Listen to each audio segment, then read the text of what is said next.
good evening. Welcome back to another stream here for the last time of this tournament. Blitz Rivals Cup. It is community organized tournament. It is now coming to the last stage, or the last day. We're having BLAF versus Aqua on game number 1. Let me actually just quickly share the streams. I forgot to do so again. And okay. 1 second. Alright.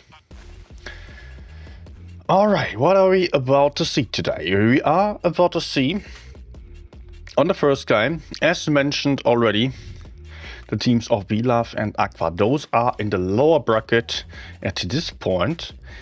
They have wasted some crucial games and are now facing down here. They are playing for the entrance into the grand final, but in the grand finals there already is one team, that is QQ, which kind of magically made its way in there despite struggling earlier in this tournament. They were a little bit behind the other teams in the early stages, but now they are the first in the grand finals. And therefore the former, I think Aqua has won the last season, or they have definitely won multiple seasons. Let me actually check that. Tournament history. Professionals tournament. Professionals tournament. Did they win this one? No, they didn't win this one. They got kicked out by Demon. I think they... second stage, or I don't know. They got kicked out here. Okay. But the season before that, they have been first, definitely. Alright. Now, Castillia. First game is already starting. And by the way, in case you don't know, this is a community organized tournament which is also financed by all the viewers and all the participants if they are throwing in some bucks. If you feel like throwing in some bucks, then you might join the Discord server that's in the description down below in this stream description here. And you can find some donation link over there to donate to the prize pool. Winning team today will get the largest chunk of it, and we can see the first move here with the team of BLAF sending the E50M up onto that hill, and he is getting crossfired quite heavily, and look at the double E50Ms getting super aggressive here. The RHM in a tricky situation. Usually that is being done with a 2100 LT. Now it is an RHM. Probably because it is slightly faster, he could deliver some early crossfire, stop that E50 from moving up safely. BLAF now down a tank, trying to just hold on with the heavies here. They did not manage to take the high ground. F is jumping down to also deliver some crossfire here, as he was quite exposed on top there. But look at the aggression that Aqua puts in here. They have cleared the second gun already. The Lavushka trying to escape, maybe having a shot onto the RHM. He does get that shot on, but he is going to die very soon. Also Vata died on the other side. E50 coming for the ram, going for the kill. 7 versus 2, as we are only 1 minute 40 seconds into the game, and it is only one full life AMX covered by a camping 2100 LT that's still going to survive for a bit, but not for much longer, as he's also being caught in the open, and he is maybe tracked here as well. Yeah, he is tracked and is getting killed up there, which leaves us with Scorpion Drago. 2-minute game for the first one on Castillia. And people are saying that this would be the campy map, Castillia. Not always. Sometimes it is also played super aggressively. And it was the team of Aqua going for the perfect counter strategy to what BLAF had in mind. Great start. over here. 7-0 game, and it was not an easy farm fest. It was just a very nice strategy and decision making. Well played there. Days with an FE42, farming the most. Let's go to game number 2. First point for the team on the right side.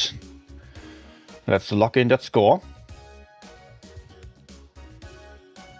Also, Zerd is playing now. He has not always been there for all the games. Actually, they are also going for a POV stream. Days is streaming from his POV.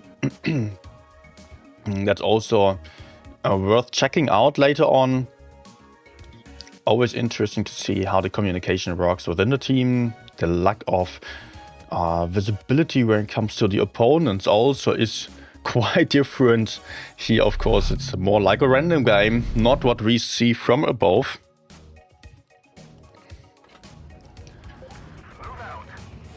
Let's move into game number 2. A lot of AMX M4s, but also double E50s.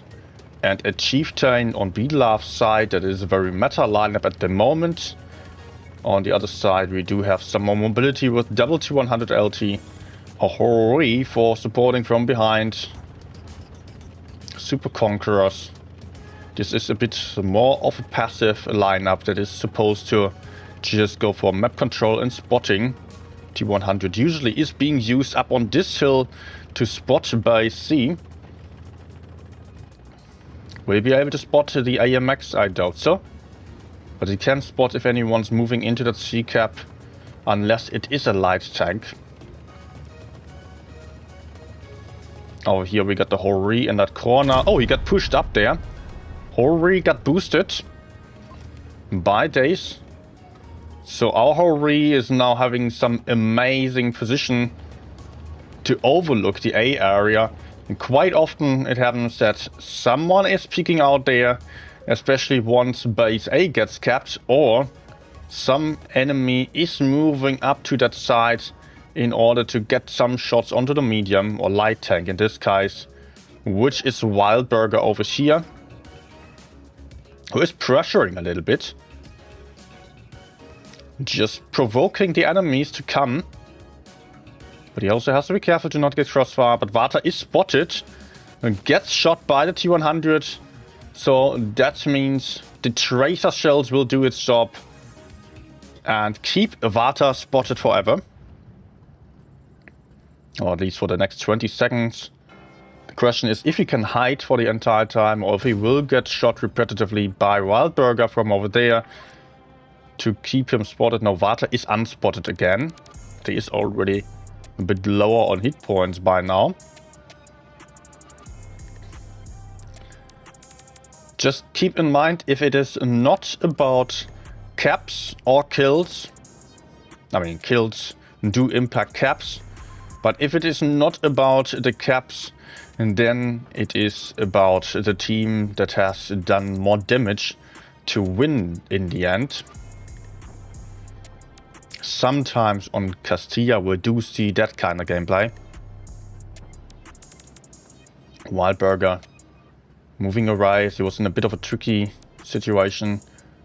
Classical will soon get proxy spotted. Oh, Scorpion Jago. That was a blind shot. He's not spotted and took that damage. Probably he has been spotted before that. Classical just taking a safe position here to cover this angle and see if the medium is potentially peeking out there again. Or the light tank. Maybe the T100 is daring to go for A. With all that backup here. Everyone's lining up their guns. We can see that.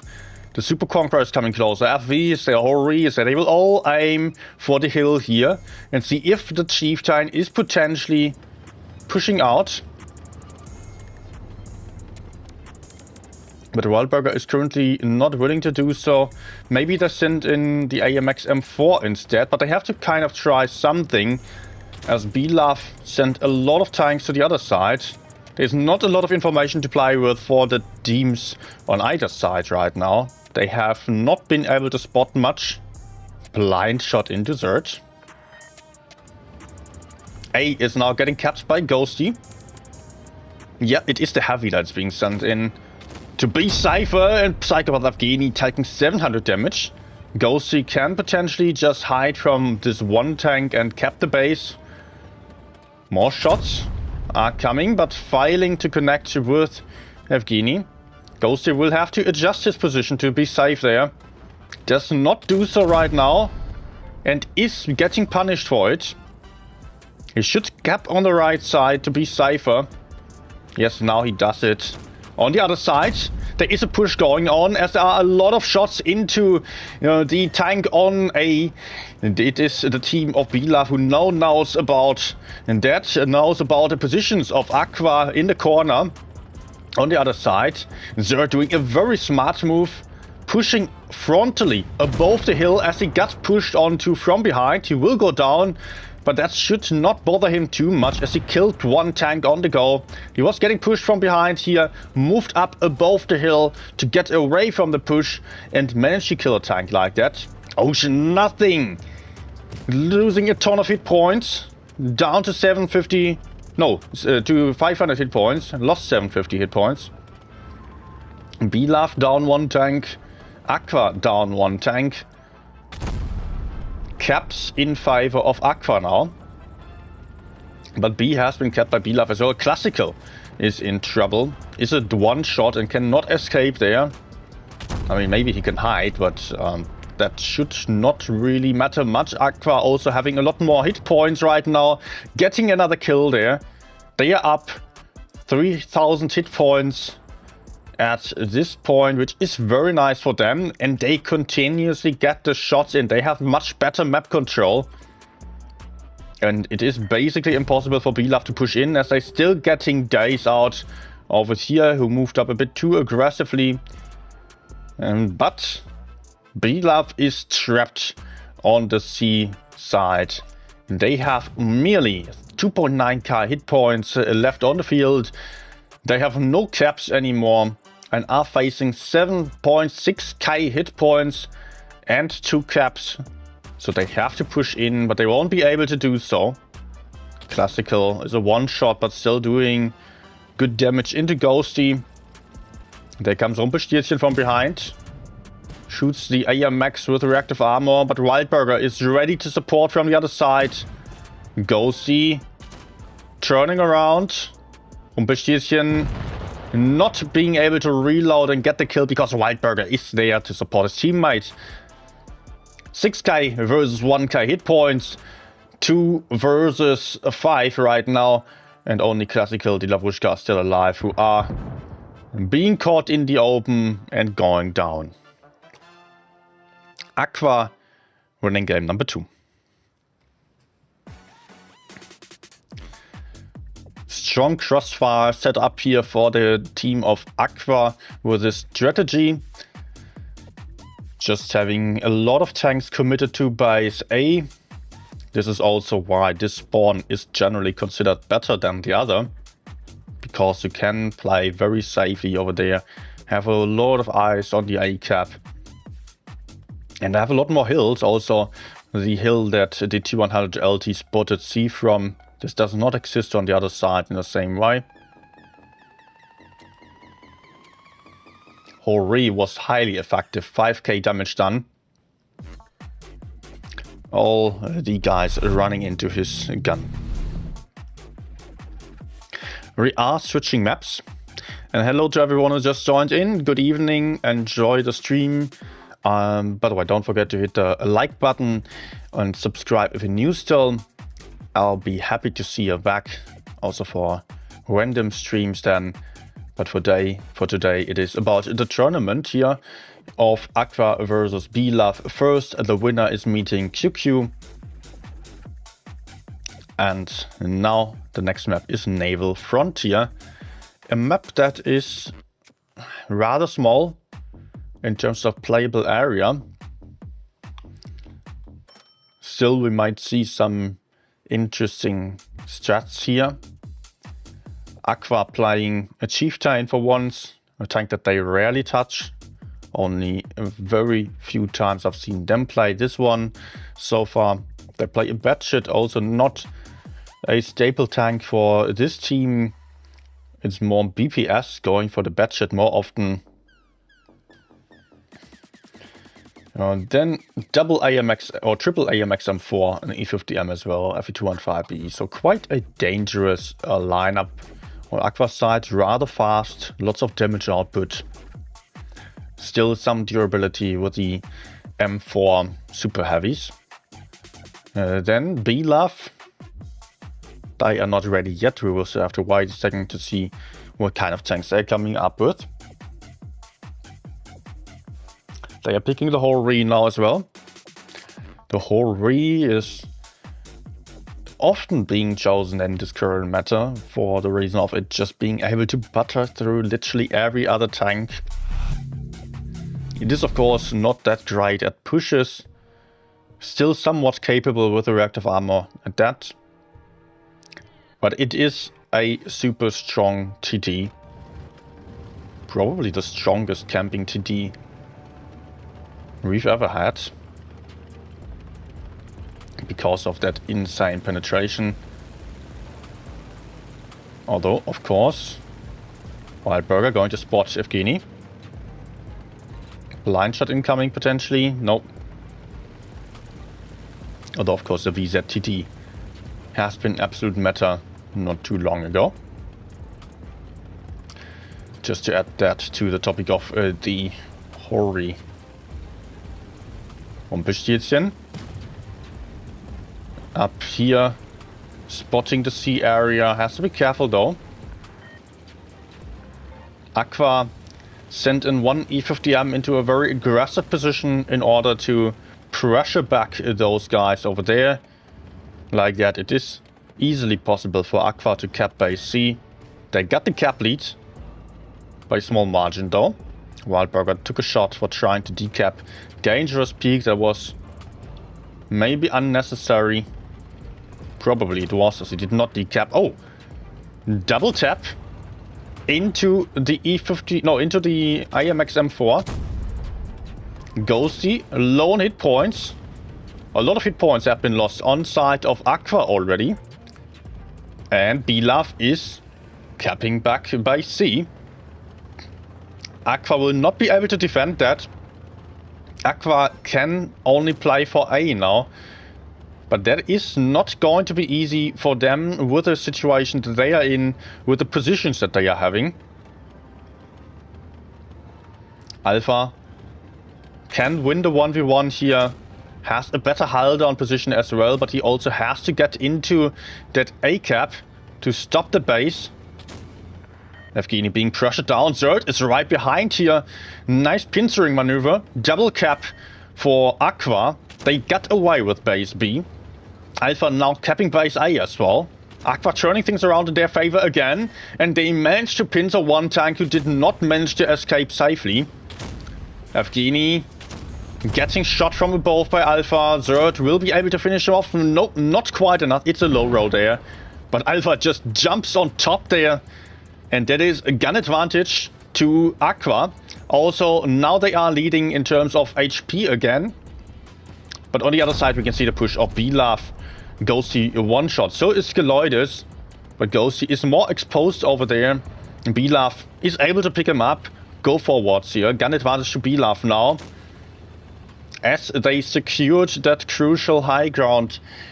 But in this case, it might not be all about that because of the caps. So it is B-Love with higher caps on their side. Hit points about even right now. But they have to go in, they have to push. And they are not going to have a massive advantage at that. Days failing a crucial shot here. But can hide for now and can hold this corner for a while. B-Love not being able to find a solution opportunity for pushing. F is coming for a shot. Not quite getting it. Just a tad too late there. B-Love lining up for a push. Stacking their tanks here, and they are spotted as they are moving in. Days is going to be under pressure here, but he has some backup from the side. I don't think this push is necessarily working out. There are lots of tanks ready. F is coming with the tanks and rounds loaded. Going to put in his dash damage into one or the other tank. Probably going for the M4. Can also just shoot the Hori. Oh, big fire here. 1.3k damage into the Hori. Hori will not be able to shoot again. F going in here. Still, Belaf managed to also kill the other side. Gun advantage to Belaf right now. They are on the hit point lead. 4k to 3k hit point and one tank more on the field. Or two tanks more on the field. Die Lavushka struggling in the 1v1. Wildburger coming from behind. Will get that kill shot. 945 points for Belaf. And they got double caps again. Batshit over here will have to go for some kills. And it's a kill for Scorpion Jago.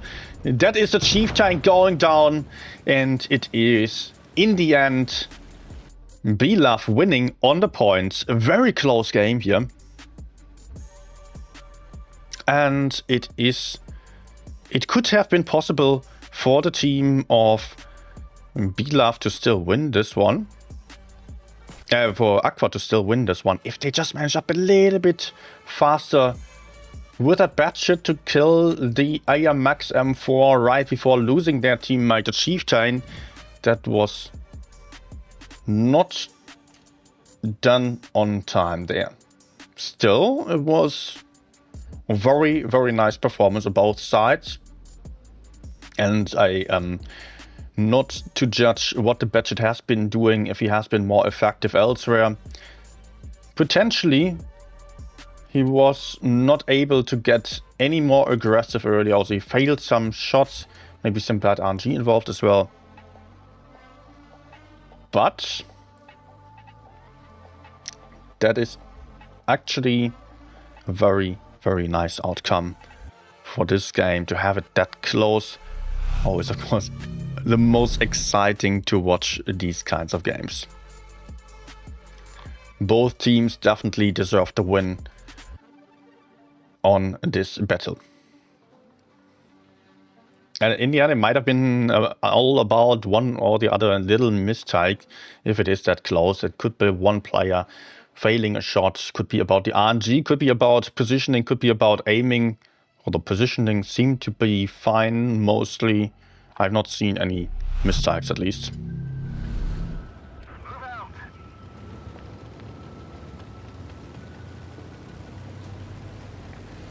We are starting into the next game with a very even amount of hit points, 17.5k on either side for the start. Hori going to cover the high ground, will have great camouflage values, but won't be able to spot anything up there. He can punish anyone who is decapping by C though. Skeloid is taking the first shot as he's moving over to buy C. Alpha being spotted. The Hori will have to aim carefully. He only has one chance before the opponents are falling back. They know that there's something. Potentially they can imagine the Hori to be there. As probably no one else would be able to outspot them. Apart from the T100 LT. Or maybe they have absolutely no idea about anyone being there, but most likely they assume that there is someone on that bridge as well, as that is very standard. Basically has been capped by Belaf. Good cap lead already, that's more than a kill worth of hit points, of cap points by now. The Batshit being spotted, he knows that he's getting spotted from over there. Can move into that A cap like this if he's going around that little castle wall. That's mostly the way that it's being done. Ghost pressuring that bush. Wildburger still not going for the cap. But he has shots onto Skeloidus. Double tap there. Skeloidus at 1.5k hit points only is already a potential weak spot. Also, he is very trapped in that position. Sooner or later, Aqua has the opportunity of going for him. But for now, Aqua is just deciding to take back base C and not bother about base A, although they could potentially take base A as well. No, maybe not. They could take it over there, but now Scorpion Drago is moving in and covering every angle. So Wildburger is going to be careful. Scorpion Drago taking some damage as he's crossing. This game is not looking good for Belaf. Scorpion Drago will lose over here. With Ghosty and Rawburger there, but there is more. There is Rumpelstilzchen and also the Lavrushka both coming to support like this. It is Belaf with an advantage, which should immediately trigger a counter push on the other side.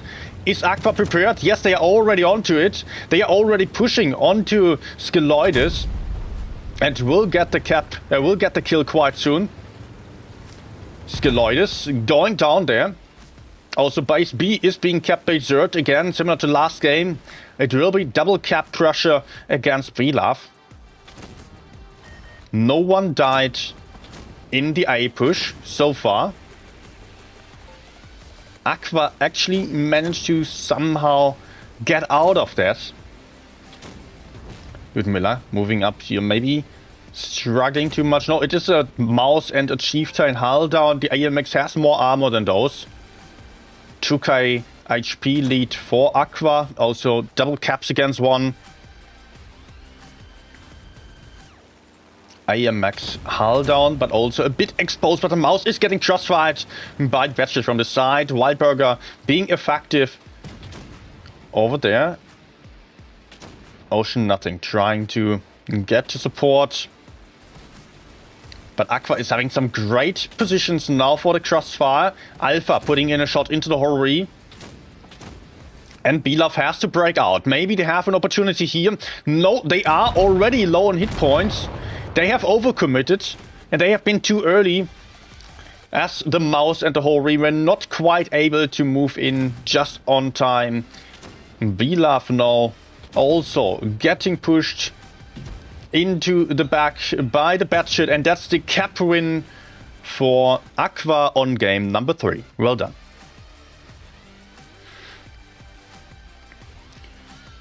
That is also a very, very strong game, especially for Aqua. Belaf was struggling a lot more in this situation. They were not really able to hold the C cap, nor were they able to counter push on base A on time. Skeloides got killed fairly easily. It's not about the damage dealt here as much as the relocation. The push onto base A should have happened sooner, as it was impossible for Belaf to kill the incoming tanks. I mean, they had to decide to either stack up the tanks in a way that they could counter push to defend their dying tank, or move to the other side. I think the move to the other side would have probably been better, for the reason of their bait, basically their solo tank being low on hit points, and that was a pretty easy kill, so Belaf could not really count on being able to kill any of the pushing tanks sooner than losing their first tank in line.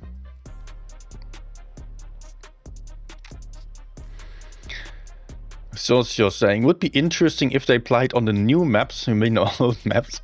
I don't think it would be. I mean, for the memes of it, yes, but those maps, they were removed for good reason, because they are very poorly designed and they don't fit high tiers. They are very exposed. They have a lot of hills, so it would be super campy. Pushes are basically impossible if the maps are played properly. Lost Temple is kind of alright, I would say. But over there, it's all about that high ground, mostly. Yeah. So I don't think the old maps should be back. Wargaming knows this, but the community still loves to see them back. But they are actually not great to play, in my opinion. Okay, in game number 5, we are on a match point for Aqua. Best of 7 it is, so they only need 4 wins to get into the grand finals. And we are ready. Yukon. Aqua playing a very fast lineup with double E50M, RHM Light, FE215B and triple AMX M4. On side of BLAV we do have 4 M4s, triple E50M, also very fast lineup. Slightly slower though. And Aqua, as expected, they are going for the medium corner, using that mobility advantage. Getting early spots on with the RHM, putting in a shot into Evgeny, keeping him spotted as well. More shots dropping in. BLAV is denied from playing the D area. They can absolutely not do this, as the corner has already been taken. And now they are trapped in the middle. This might already be deciding here, as BLAV can get pinset from behind and the front. Ghosty is moving up, but the Davushka is still holding him off. Aqua is currently not quite set up to push forwards, but there comes a push into the back. Yet 2 E50Ms are already ready to counter push there potentially. They are still hesitating, don't know how much is actually there. But they have to do something, and now comes the push of Ludmilla and Daze. They are going back. And look at the hit points of BLAV as well. They lost a lot of hit points, and there is Classical losing 1k, 1.3k as he's escaping again. Rumpelstilzchen manages to escape unharmed. But Aqua's push, counter push here is coming strong, and they will have some more shots. Potentially, not quite. Ludmilla is a little bit too light there. BLAV now trying to counter push on the other side again, but not really able to do so, so they are stopping again. They are down more than 2k hit points, but they got 2 caps in their favor, so that is pretty good for them. If they can somehow manage to get into safer positions, they would be able to get the fight to them, which could be of an advantage. But so far they are not quite able to do so. Double tap into Evgeny, forgetting about the RHM in the back there. That should not have happened. Was a mistake to peek, even with reactive armor. And it is BLAV losing more and more hit points. They are cornered here. They are backed off into the corner next to the red line, and Aqua is getting aggressive on base A with the E50Ms, but they are getting counter pushed by the AMX M4 and also the E50Ms. Daze is in focus. There is F also with the HE shots from the side, but the push is coming in at an advantage to BLAV. Daze will get killed here. Gun advantage to BLAV actually, and also the E50M, the crucial tank, the mobility of Aqua will get killed. Only the RHM is still alive then, but that's gun lead to BLAV. They lost 1 AMX on the other side, and Aqua is also not sleeping. They are immediately going in on the isolated tanks in the rear here, but BLAV can just hold on for a moment still. Maybe Skeloidus can put in a last shot into the RHM potentially. In the best case, he's not going down without any more damage. Puts in 320 into Wildburger. He uses reactive armor as well. Looking good for the team of Aqua in terms of hit points still. But BLAV is going to build up on their gun advantage, although they lost 1 tank as well. Again, they have the gun lead. No, they are losing 1 E50M as well. And also nothing is overcommitting here, getting too aggressive as double tap is coming in. And also Scorpion Jungle going down. The Lavushka is now in the middle of 3 tanks. Might still get the kill of F if he's not able to sneak around the corner with that speed boost. And yes, he is safe. Wildburger can simply pick up the kill, or maybe F is still greedily peeking out again, which only gets us to the last one. Aqua with a very strong performance. Great. Aqua making it into the grand finals of this tournament with this 4-1 win. Well deserved. Honestly, that was super well played. And we therefore have our grand finalists with QQ and Aqua.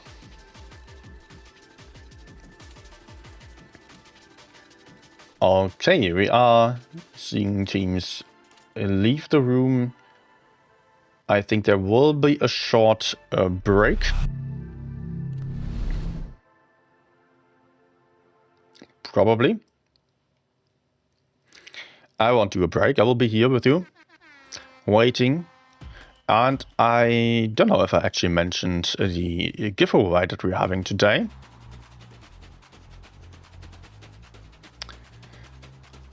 Okay. So we do have a giveaway of some battle passes and some fan containers today again. So I'm going to do so right now. I will create the giveaway on the Discord server as usual. Let's go for the first battle pass first.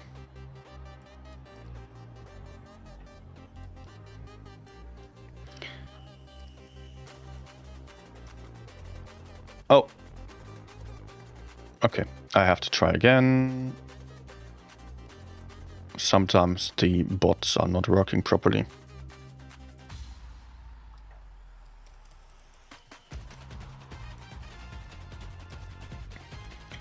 Okay.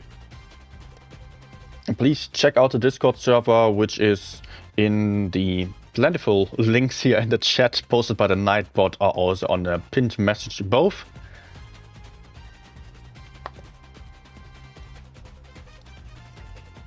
Okay. Giveaway just started. Will be lasting for 30 minutes. Please make sure to use your in-game name as the server nickname, otherwise I won't be handing out the prizes, because I want to make sure there are not multiple entries.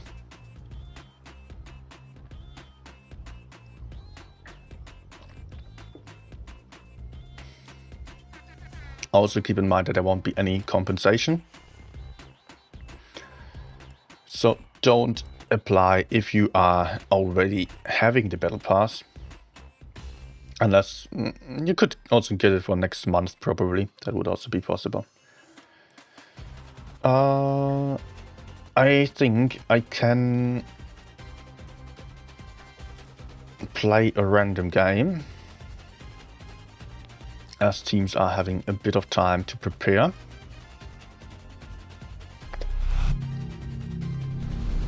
Let's just play on PC, although I'm usually I'm a touch player.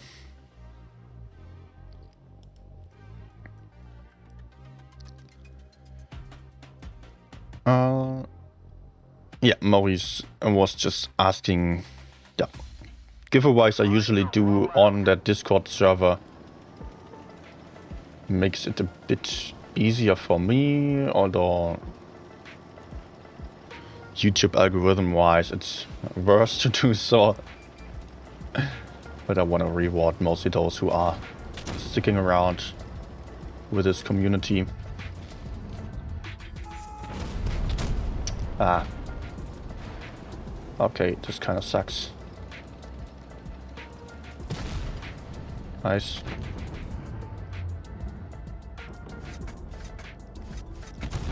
Okay. We are pretty stuck in this corner. What about our medium?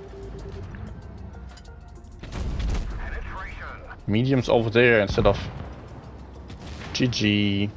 Instead of going for the Sheridan on the other side. I can be effective for now. But we will have to fight for the other side. Oh, come on, guys. Please fall back. Oh. It would be so cool if the Leo actually turned around and fought for the Sheridan. But he's not doing so. I cannot chase a Sheridan. No, it's impossible. He's just going to run away.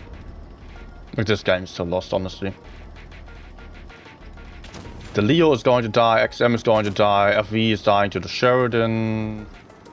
I cannot hold. I cannot really flank effectively.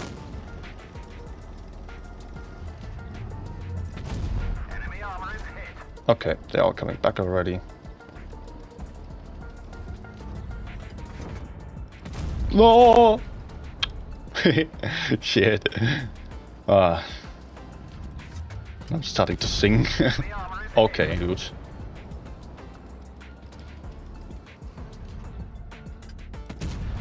What? Space armor has been below there. Okay. What? Oh, I hit that damn thing again instead of the bottom part there. The below plate. Okay. 3 failed HEs.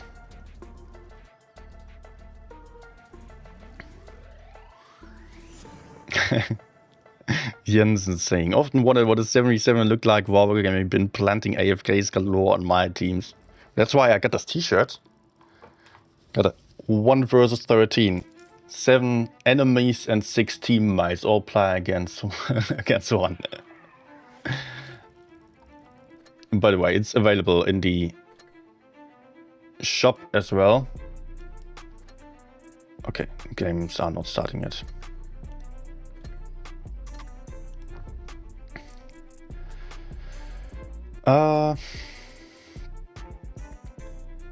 But of course, I will always say that Blitz is not about having good teams. It's simply about managing bad teammates, or just to approach completely random games with the necessary awareness of what is actually happening.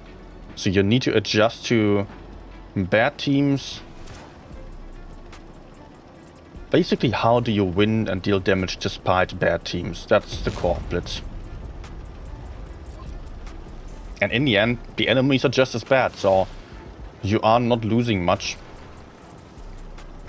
because of your bad teammates. Just that you cannot trust on them. Okay, I really don't expect enemies to be here, but they are. It's camping VK-72, of course.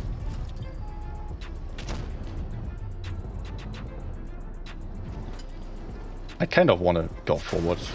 Okay. Because I expect enemies to be on the other side. Okay, I can get Hull down here.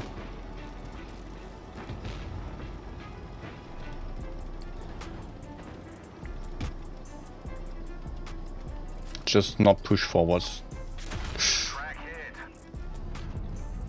Okay, I hope I can escape. Yes.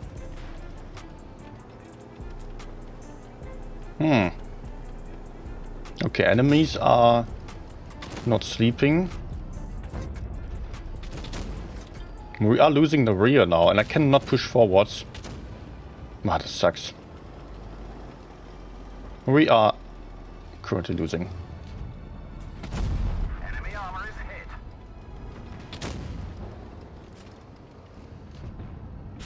Hello, rack hit. Enemy armor is hit. I don't know, man.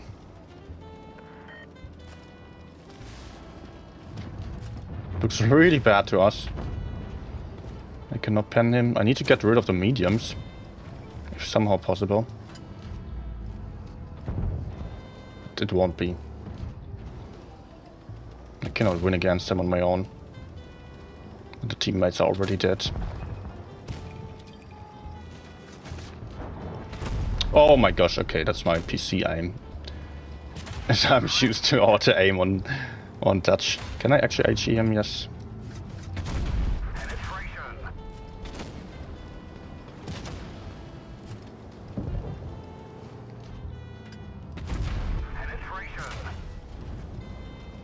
Let's hide.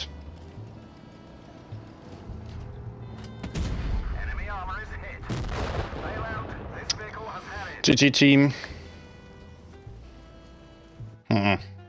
Of course, this freaking camping VK72, which is basically a bot that's, I mean, not literally a bot, but it's a player who has absolutely no clue what he's doing, but he's absolutely winning the enemies the game here because of these DTDs covering him perfectly and us not being able to push forwards. What we just needed to do was to get back here, get into our spawn again, counter push the mediums, as we had 4 tanks to the front and they had very strong holding spots, all just setting up good crossfire in his way so we could not push into them. And I also had a horrible tank for pushing.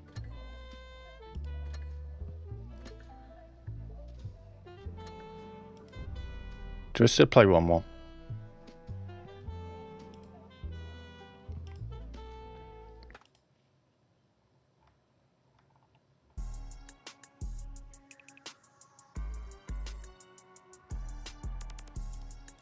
Okay. My minimap is messed up. Time to roll out. No, it's not messed up. Oh, a little bit, yes. Because I got some extra screen recording enhancing the size of the minimap, but that's somehow out of position. I accidentally moved that apparently. Oh, nice start. Let's get unspotted real quick. Don't want to take any damage for no reason.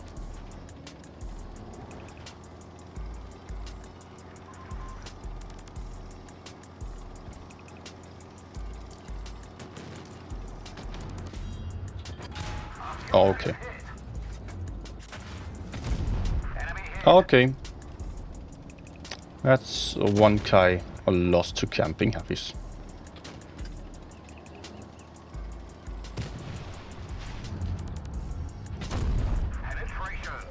Okay, good.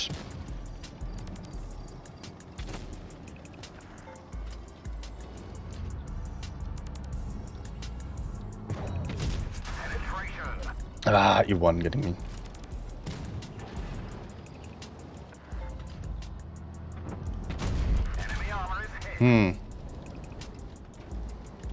I should not peek like that again. E1 might be shooting me then. I was just camping the base then. Okay.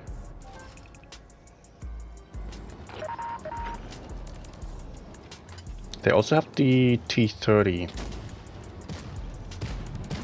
Whose position I don't know.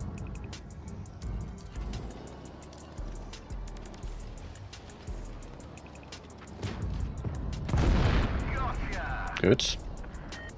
This also helps with me remaining unspotted then. As... Wait. T-30 is on A then. No, wait. There's still 6 to P. But yeah. IMX has been around there.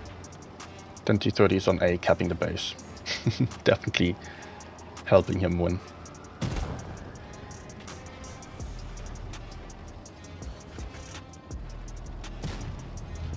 Downturn for me. Nice. Oh, not so nice. I might be dead. No. But he's probably dead. No. Good.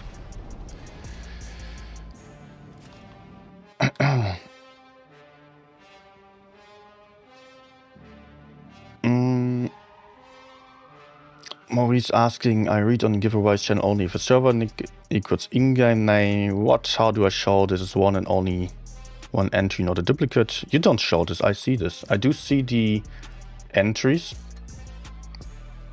And if there is the same person multiple times, well, then I can just kick them again. Also, of course, I do see if people are with the same, have the same account in-game name multiple times on the server, and I do see all the renames as well.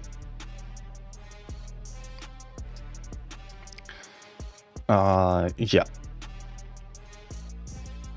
So I think that's just the easiest way of prohibiting people from entering multiple times, because we've had everything already, people having many accounts, and of course the same people are also always entering every single giveaway of different YouTubers and then trying to get all the prizes, even if they have the same thing again already. And Wargaming already does manage it that way, that they don't give any compensation for giveaways to stop people from doing that.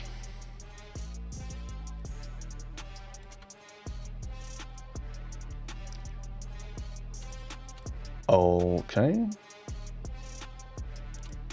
Oh, we actually have map picks.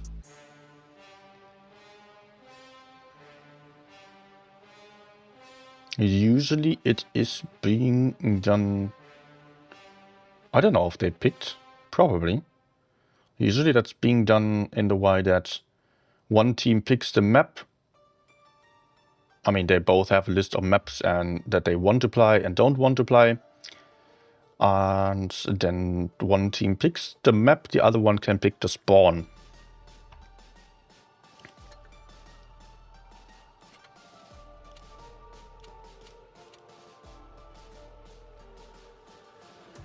Are we starting soon or not?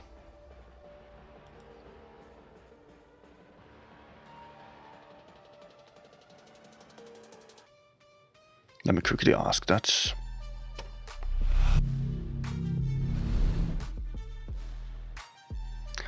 Match schedule. We do have that listed somewhere. Ah, okay, in 10 minutes. Okay.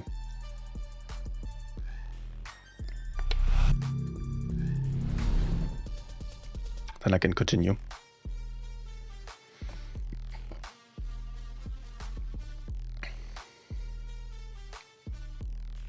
Also, hi to everyone. Hello, if you just joined in, I won't be going through all the names today because I'm having a delay of 3 minutes anyways, but I see all of you. And I'm happy that you're here. Okay, let's go. Med side, middle. Oh, I don't like mediums all going to the center. We won't win the heavy side. That's pretty clear from the start on, as enemies have 3 heavy tanks. We're only having 2, but maybe we can have some crossfire. Let's line up my shots over here, like this. Maybe even use tungsten rounds. Enemy armor is hit.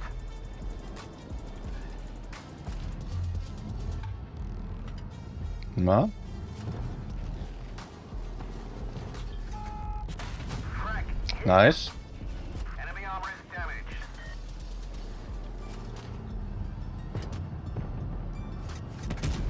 Just a bit of an HE damage. Oh, shit. Sure.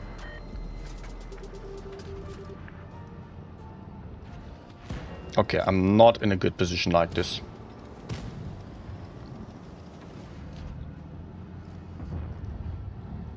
I cannot penetrate even... Okay, I can. Good. I was confused. It seemed to be completely red.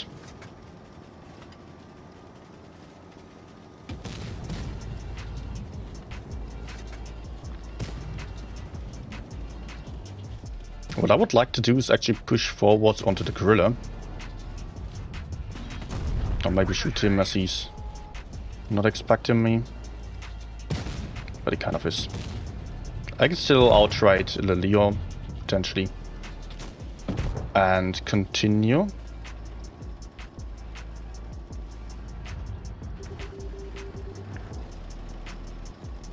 I say I do have some teammate with me.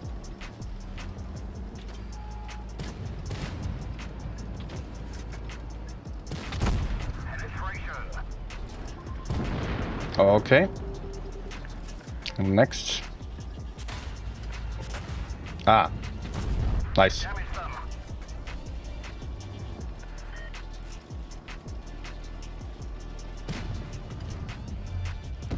Good. You don't get away.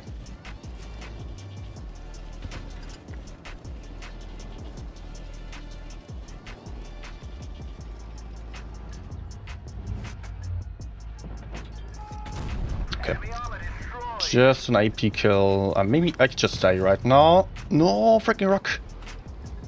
Freaking rock, go away. Okay. Armor is hit. So got him, nice.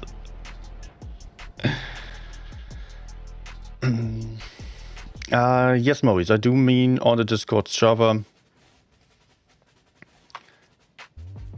Okay, I'll just answer in the chat because of the delay.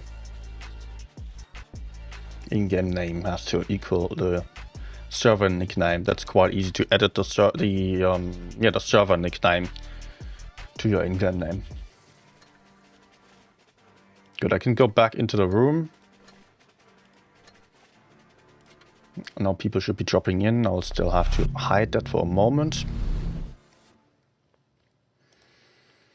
as the game is just starting in 4 minutes and people have 3 minutes. I have a 3-minute delay, and otherwise people could potentially already see the other lineup.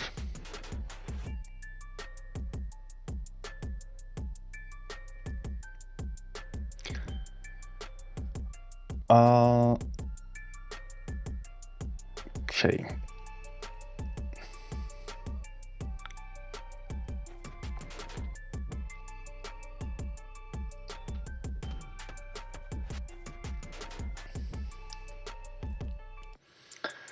We are starting with Castillia again, as we have last time as well. Aqua already played that.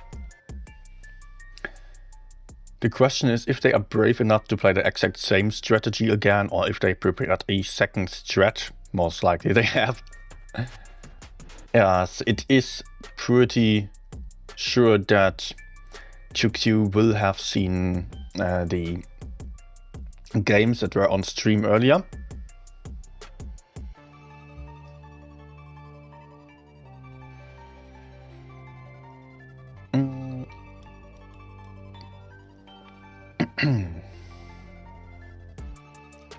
I'll still wait a second and see if I can. Well, then I can show you the room.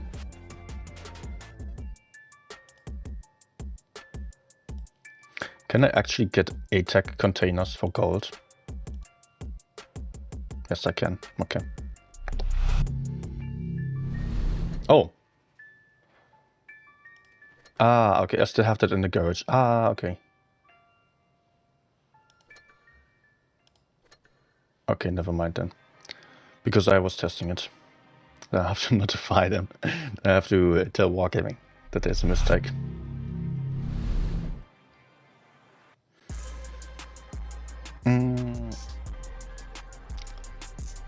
Okay.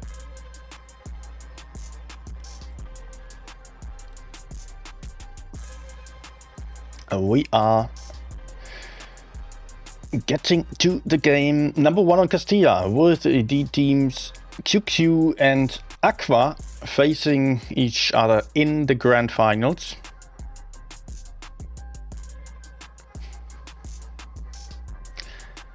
And they are slowly running up. Yet I cannot tell you much about the lineups yet, because as you cannot see on my designy overlay, people are not ready yet.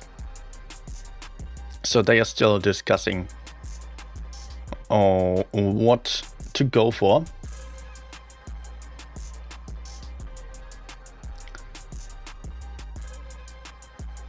Just a few tanks have readied up their tanks. Just a few players. Wildburger will be playing the LT again. F will be playing the Hori.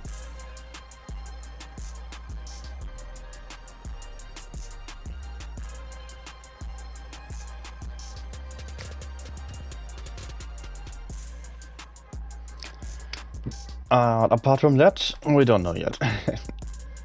Maybe they're going for double E50M lineup. They are going for Type 71 actually. Zerd is picking that one.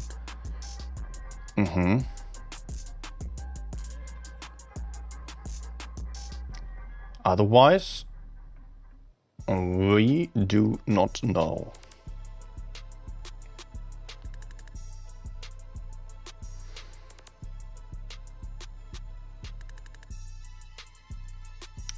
Okay, I'm just my mind is wandering. I'm just thinking if I can implement another indicator for showing if someone's ready or not. I can. I have an idea. Because I want to keep the background transparent, actually. I will see if I get to do that. But I know how. Okay. Anyways, we are... Wait a second. We are now seeing people readying up slowly. Aqua is ready with one AMX M4 only, one Type 71, double T100 LT, one E50M, FE215P and a Horry. Very, very fast lineup, very few heavy tanks. On side of QQ, we do have triple M4, no, quadruple M4, a mouse, double E6. So they are applying a lot heavier. That will be very noticeable on the hit points from the start. But Castillia often is about having some extra mobility. As if you take some heavy tanks like a mouse, you might be finding yourself somewhere where you can not really kind of push in, or where you cannot really counter the opponents all that nicely, because there is a lot of room for cross-firing on this map especially. We will see how that goes for QQ. It is also not exactly the standard lineup. They are picking the E6s here that are rather uncommon in this current meta, but still amazing tanks. In tournaments they are uncommon, but in random games it is an absolutely phenomenal tank. In tourneys though, mostly people are choosing the E50M instead, yet that doesn't have the gun depression of the E6. On this map the E6 might be a solid choice to counter the E50. With the reactive armor in mind, it has about the same hit points and a higher alpha gun. And we are getting into Grand Finals game number 1.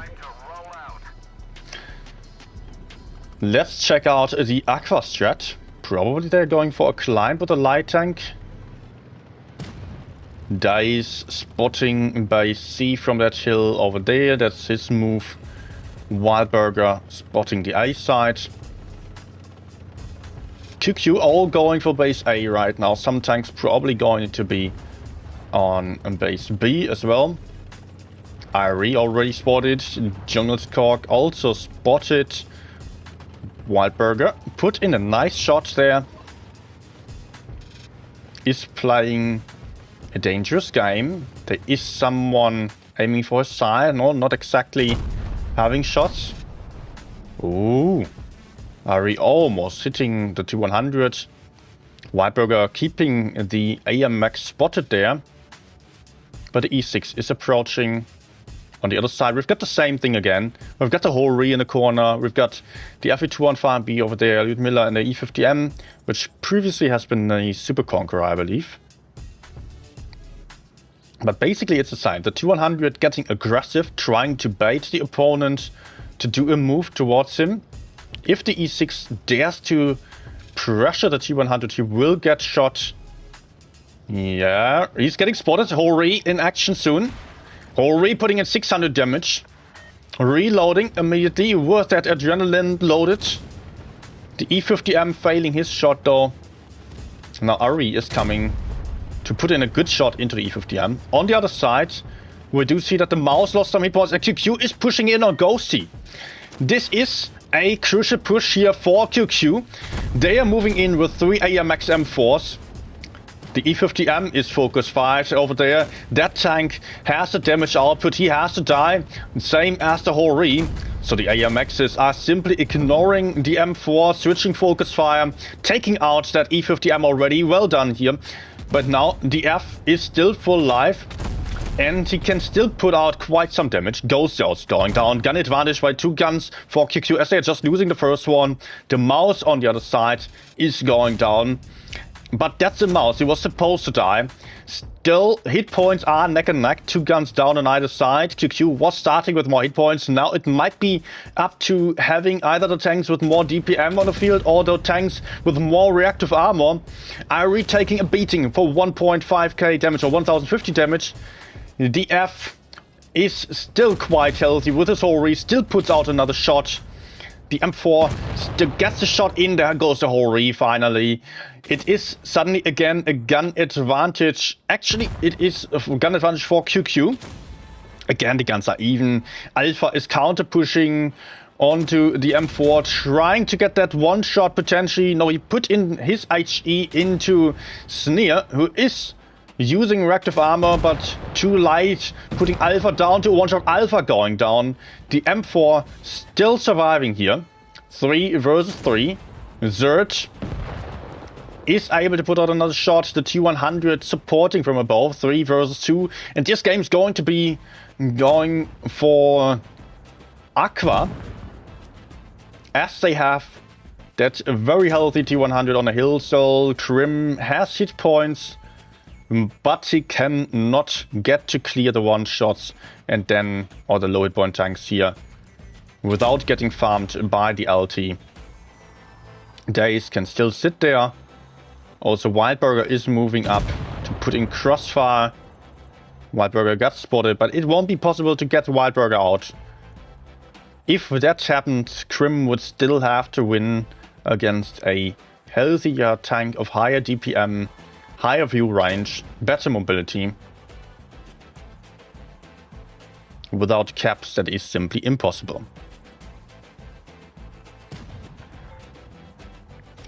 Krim trying to hold behind that hill. And trying to somehow pressure Wildburger, but Wildburger just took base A. So even if he dies, Daze will have a very easy time either killing the E6 or simply taking bases wherever the E6 is not going to be.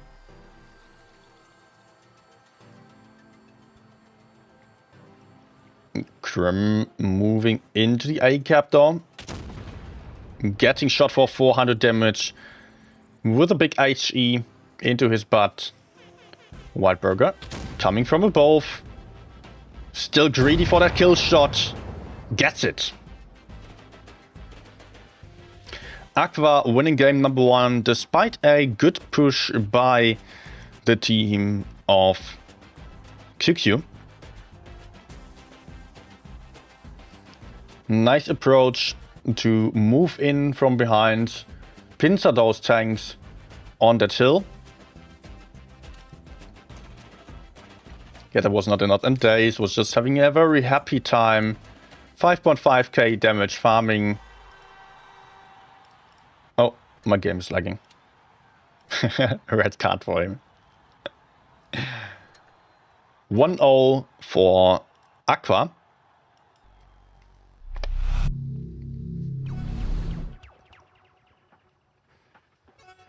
And we are switching maps immediately to Dynasty's Pearl. We will be able to see a lot of heavy tanks on this one. 6 AMX M4s, 1 FE215B versus double Hori, a VK72, 1 FE215B and some M4s as well.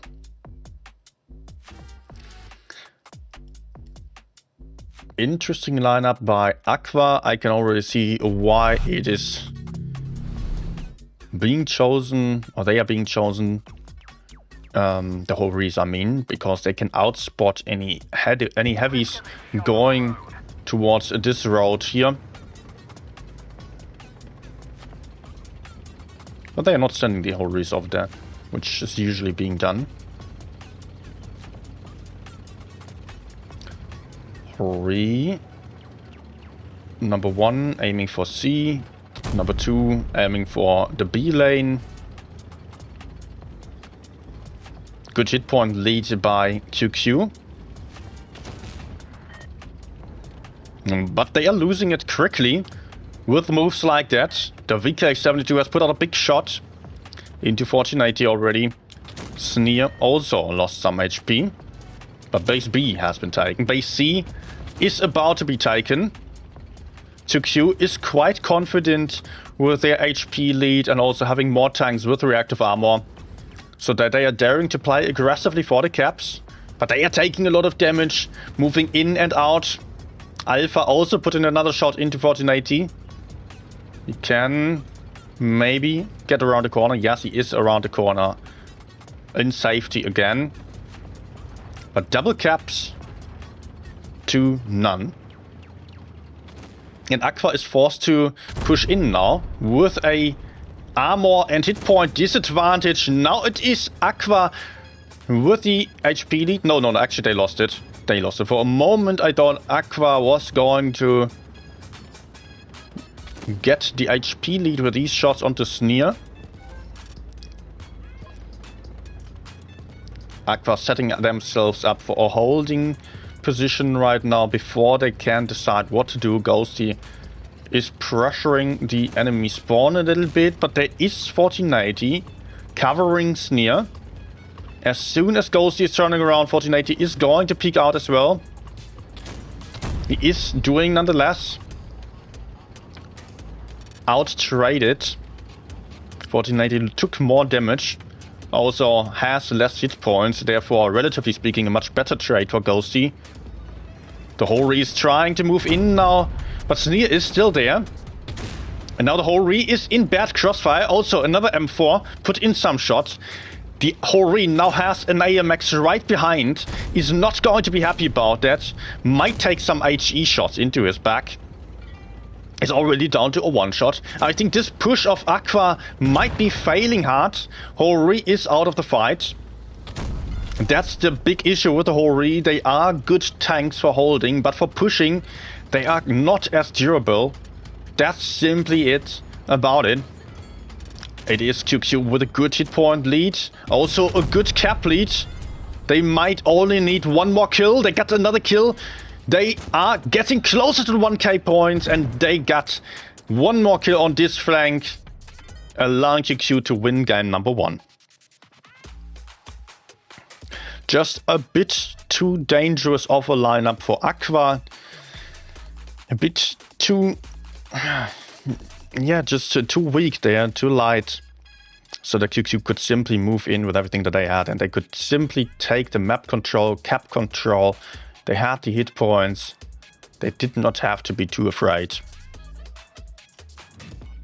Probably that was not their initial strategy, but they adjusted very well for the lineup.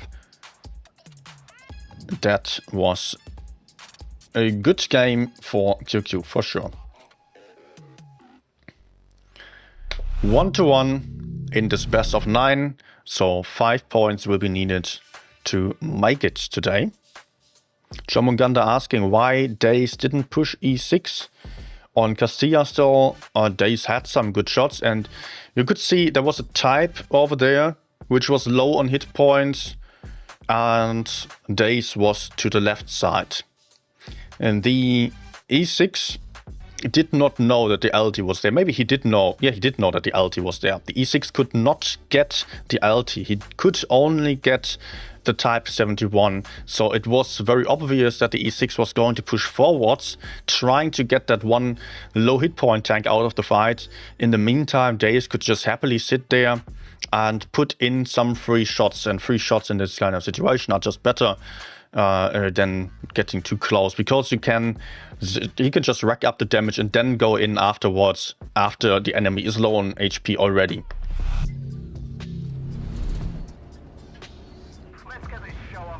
Immortal Fighter asking why AMX is used and not the Rhino.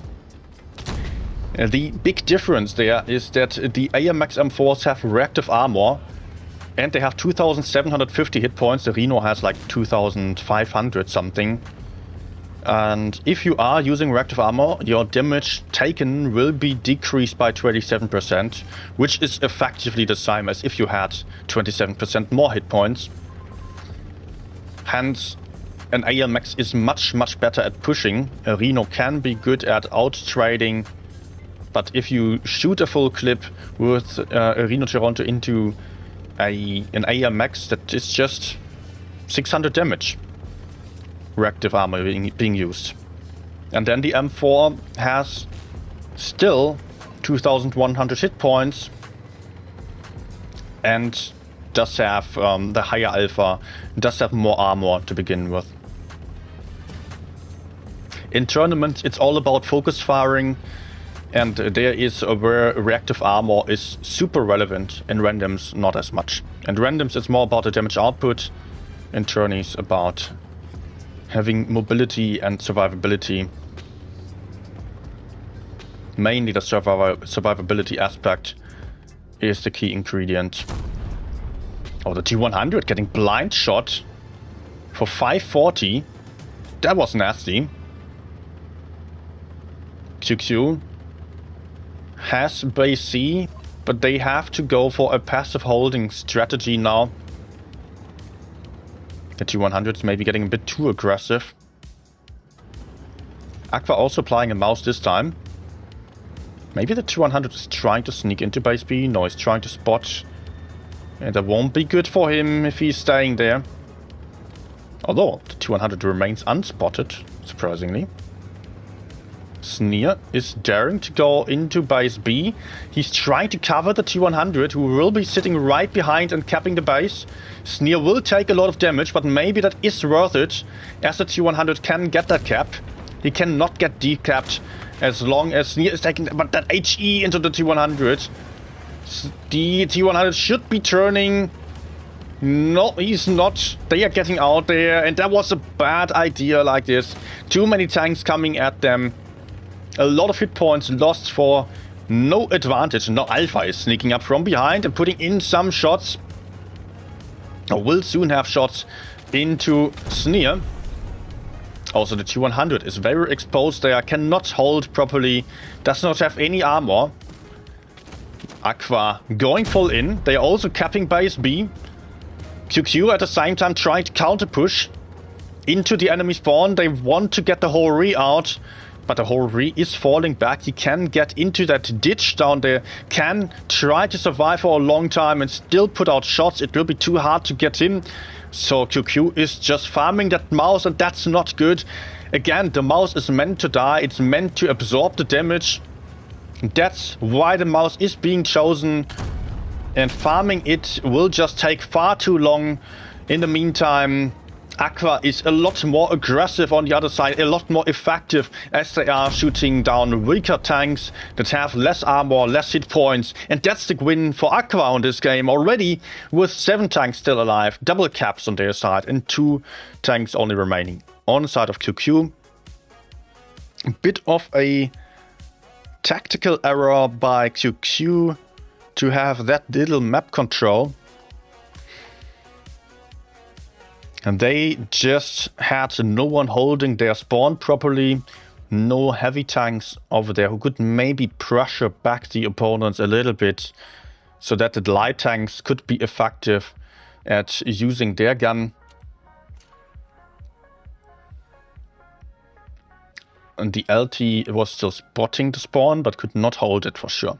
That was the main issue there.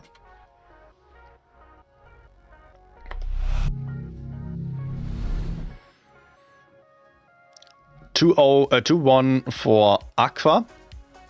And again, we are switching maps already. Hellas now. Hellas is going to be played by QQ with a lot of Super Conquerors instead of the AMX M4s. Also, that tank has reactive armor. Again, the deciding factor in the tournament meta for the last seasons already, for the past years, basically since the introduction of reactive armor. Every tank that gets reactive armor is automatically a good tournament tank. Just that here we have the decision between either Super Conqueror or AMX M4. Sometimes both are being played. Also the Hori and the E50M, all of those tanks have it. In the past it was the VZTD. The FE215B is being used, or the Chieftain, because they have hash. So that is not being impacted by reactive armor. Just keep in mind, HE damage does not get reduced by reactive armor. So the hash tanks are especially effective, but they can simply not always use it. So those hash tanks are only used sparingly in every lineup, just to deliver some crossfire and push in to the back of the opponents later on. And we are getting into game number 2. One Chieftain on this setup as well. T100 responsible for taking base A early on either side. Very symmetrical strategy approach. Just that there is one more tank in A, so it will be the cap lead for Aqua. There we go. Base A has been taken. Base B has also been taken. Maybe the T100 can still get shot. He's not getting spotted as he's moving out. Also, both teams are rather symmetrical on this flank as they are approaching the corner. QQ has a few more, or has one more tank ready for the push. But these M4s can easily fall back around this corner. That's usually done to survive a lot longer than the Chieftain. The IS-7 and the T100 would be able to support. Both T100s doing the standard move of trying to go for C as they are low enough to remain unharmed while capping. But the big problem for them is if they are moving out again, there will be shots lined up. So they will probably try to hold here for a moment still. And only decide to run away if they are losing out on the trade. Both just spotting each other, but they cannot really do much. They have zero advantage over another. And both have support from behind. Now Jingenskog is coming in. That might be the winning move here. As the T100 is now under pressure. But the S-Kong shot a bit too early, went for a snapshot. Can still try to take base C. Wildburger is still staying and putting out shots. Still getting away with it. QQ probably should just go in on the T100, I believe. Although he has backup. It's a light tank that cannot survive for long. The Super Conqueror is using reactive armor just to cap the base. Base C has been taken, but a lot of hit points have been lost for this. When there could have been a kill of a very crucial tank. Of course, it would have been a big risk to go for this. But in my opinion, this was a good opportunity for simply pressuring the T100 enough so that he would not be able to escape. Or maybe he would just lose enough hit points to be a one-shot or so. Now he does get shot down still. On the other side, we could see Lyudmila dropping his toes into base B, but he's not getting away with that. There is too much to his front. But Aqua is sending in a couple more tanks. They have to do something now, as they are down on the caps. They are collecting some tanks over here, want to go for the push onto base B and stop base B. At the same time, the IS-7 is approaching the C cap, but he is getting shot down quite nastily. He is down already. That is going to be an easy win for QQ from now on. They just have to get one more kill or just survive a little bit longer. Unless they lose some tanks, Day's low on hit points can still fall back for a moment. What is happening on the other side? Is there going to be any kill? Maybe this tank is still going down, but no, it is someone else on. No, it is actually the win for QQ first, as they did just wait for long enough to get the caps. They did not get any more kills. But that was already game number 3 for Aqua. Third. Wait. It was, I'm sorry, I'm sorry, I was just looking at the chat. It was actually 2Q winning here. Apologies. So 2-2. I was just looking at the messages on the chat as they are discussing M4 versus Rhino. Yeah, as mentioned, reactive armor is the main ingredient there, and also, of course, the covered B cap on Black Goldville, that was just not working out well. The ALMX did not cover properly. The T100 did not hide properly. And if they got base B, then maybe they could have actually had an advantage. But I believe even if they got base B, it would not have mattered to the outcome of the game, as they were simply getting pushed from behind. Normandy now. E50M's going for a bold play down here. Pushing the beach. Not being spotted, and they can find the T100. Wildburger being exposed, taking one hit. The E50M's will simply continue to shoot him out. But mercy, it is Aqua. They are reacting. QQ can not properly react just yet. They are in a 2v2 over here, but the ALMX will get focused after the T100 is dead. Daze cannot support that. The T100 dying very quickly. There's also 1480, so Aqua has to counter push the other side, yet they are not really in position to do so. Aqua at a massive disadvantage right now. QQ still having good holding spots, and just almost got rammed by a freaking plane. Zerd supporting. Aqua slowly moving up, but it's too slow. They are losing down there. They have lost 2 tanks already. And they are losing on the caps. They are now pushing into 4 tanks with 4. F losing a lot of HP as he's crossing over. That was not really possible for him to go in there successfully. F is down to a one-shot potentially. Ventium going for the kill. Will just have to aim. Gets that kill shot in. Alpha also being a one-shot. Gets taken out. Aqua down to 3 tanks only. There is a one-shot over here, but that's really hard to get for Aqua. Aqua doesn't have any mobility. Can only try to get the low hit point tank to the front, which is Krim. But Ghosty is also low himself. He is a one-shot. Gets out reloaded. Goes down. Zurich being a one-shot. And will get killed just as Daze over there. Super aggressive gameplay. And that was a big gamble by the E50Ms. Perfect counter to the move of the T100LT Wildburger trying to escape. That was absolutely perfect for QQ. Very important what they did, which you cannot count on in random games, and why you should never go for the beach in random games, is that the E50Ms, and they pushed in on the one side on the beach, and the rest of QQ was playing for the center, and they got super aggressive in the middle of the map as well, so they could have some crossfire into the enemy spawn like this. They had the deadly triangle build up like that, and they could immediately support the E50Ms. In random games, you would push in like that, and no one would support you. So just don't do this. I know that some people are occasionally trying it, but it's just not worth it. Also, you are risking to be on the low ground for a long time.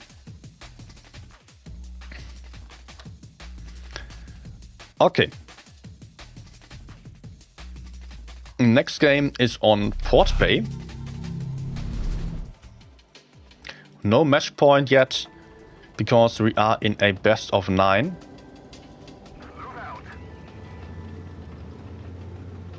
Bay still saying it would have mattered in my opinion, because they only pushed because they're forced to.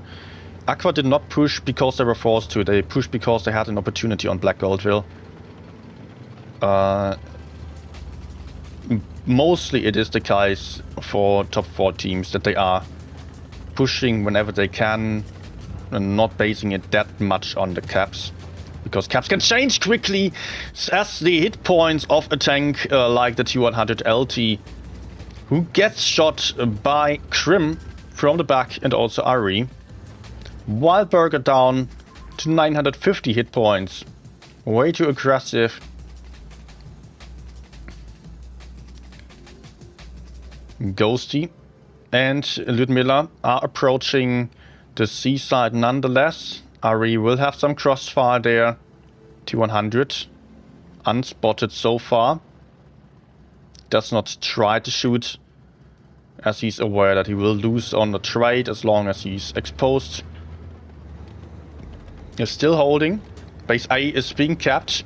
Aqua also getting pressured. They are trying to hold, but the Hori is getting outspotted or getting spotted from the side. So the Hori will be useless, and that opens the opportunity for QQ to simply kill those two AMXs potentially. As there are a lot of tanks on the seaside, I believe that it might be the right move. No, not necessarily. No, it's not all that easy to push the AMXs as they are well hidden and they have support from the side still. And QQ doesn't have that many tanks up to the front. But QQ has kept base A. Base C has also been taken. It was not meant to be decapped forever. The only goal for QQ was to simply decap it once, just to make sure that they could get base A.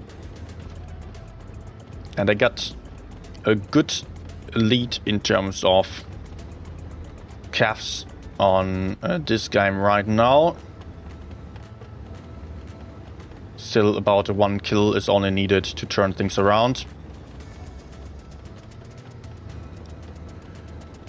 The M4 has a very strong position on the ship. Would cost him, or would cost Aqua a lot to take him out. But still, it's not impossible. As we've seen on Aqua versus Bilaf, as Aqua was holding with one AMX there and a Hori in the back.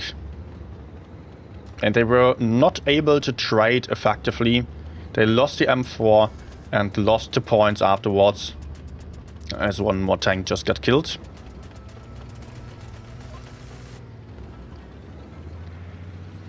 Aqua with a cap disadvantage and also a big hit point disadvantage already.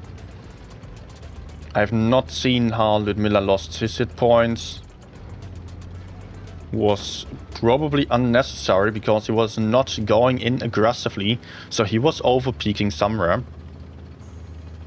Aqua is pulling out the M4s from base A, being convinced that pushing in there is pretty tough to do. Maybe they might want to play for base B,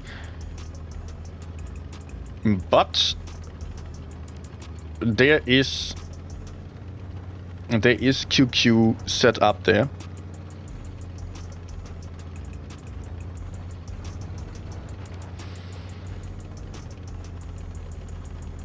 And for now, not much is happening. They are just waiting for a moment, probably trying to... Okay, we see a bit of a relocation.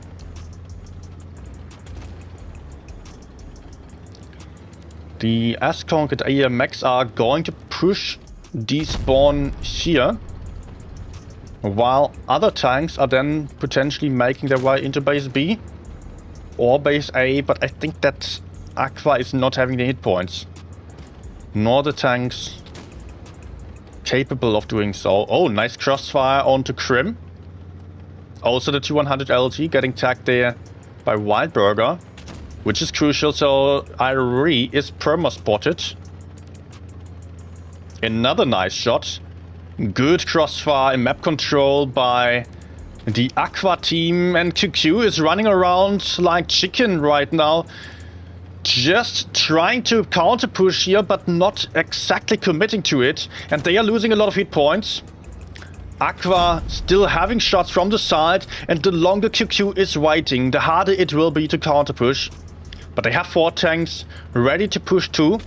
They could do it, but they have to go in, otherwise they will get farmed from the other side.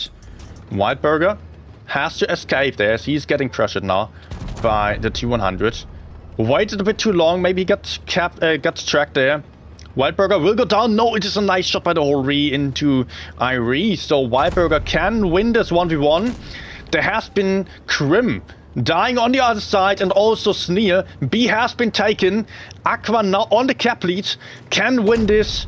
Just losing one more tank. Still, they have the cap lead. They also cap base A right now. They just need one more kill or wait a little bit longer, survive a little bit longer.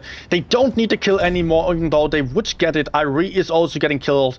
They are in Aqua, still turning things around, getting the win on the 6th game, bringing the points to a tie again. A very, very well executed push on multiple different flanks. And that was just a prime example of how to win despite a cap disadvantage. Does not mean that the game is over yet after that. Really lovely to see that crossfire there. 3-3 by that. I could just still see message QQ were forced to push. They didn't get the cap lead. Yeah, you're all right about that. Actually, I was talking from the perspective of Aqua. If QQ got the cap lead on B on Black Goldfield, they were not forced to push into the enemy spawn. Yes, but Aqua was still pushing into the spawn of QQ, so QQ would still have to react to that, and then they would have likely counter-pushed their own spawn or base B. And I think they were too late, they were too far away from that. They would have still lost because Aqua already had the opportunity of simply moving in aggressively from behind and still having the crossfire from the front. So it was possible for Aqua to simply take back base B and push the spawn nonetheless, irrelevant of what the E6s were doing, whether they were coming back or pushing the mouse. Would have maybe been a bit closer, but still Aqua had better positions there. Okay. This time, Mercy, it's so confusing with the different clan tags here. Aqua was taking a nice map control, just winning by that, winning by the crossfire, getting the caps back. QQ struggled to find an opportunity to counter push that properly. They needed to find an opportunity for somehow getting out of that pin set situation, and they probably had the option, just needed to fully commit to counter pushing their spawn. They lacked some information for sure, but they didn't hide properly. They just did not really move coordinated, and they needed to counter push their spawn, kill their tanks there, and then make their way towards base C immediately. While in the best case still holding the other side rather passively, but they kind of pushed base A, they pushed into their spawn, and like that they could not really have any advantage in terms of tanks to really go in aggressively anywhere. The idea behind it was to just push out the T-100 in the spawn. They probably thought that the T-100 was pretty much alone, but that was a miscalculation. Naval Frontier now on game number 7. Again, Naval Frontier. E50M moving up. Batchet spotting the center. No hurry this time. There are some rinocerontes, and the E50M is getting aggressive, getting tracked on the crossing, taking quite a few shots. This could potentially allow for a C-cap for free, but actually it is all about the kills here. QQ wants to go full YOLO, but they are running into crossfire. As there come the RV215B and the E50M. These AMXs are now in the middle of way too many tanks. They cannot survive this. That is too much for them. They cannot get the best support from the bridge area here. They cannot get the focus fire in. They lost the first tank already. Zerd is also being focused. Zerd is a one-shot. Can potentially... Yes, it does get taken out. Hit points in favor of Aqua already.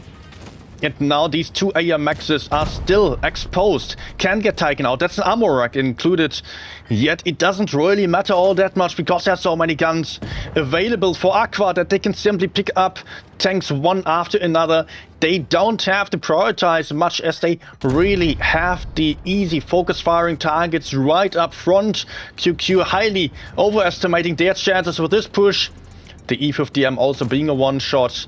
It is not a huge advantage in terms of hit points for Aqua, but the focus fire was so much easier for Aqua as QQ had these few tanks up to the front, while Aqua held with 5 tanks very aggressively still. And 1490 is now getting killed sooner or later over there as well. Alpha is a one-shot, cannot do much. But the E50M is also low. 1480 going down, 3 tanks remaining. The Rhinocerontes have been chosen for supporting tanks. Probably because they have better DPM than the Kranwagen.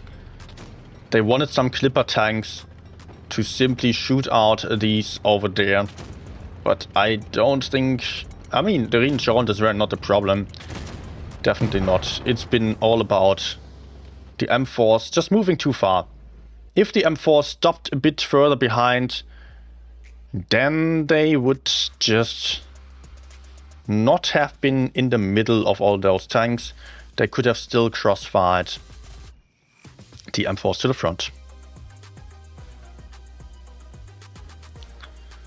Aqua basically just didn't have to do much. They had a strong holding strategy. The FE215B and E50M both doing a great job at relocating, running away from the incoming push. They supported very well and they did a massive amount of damage. Good job there. 4-3 for Aqua now.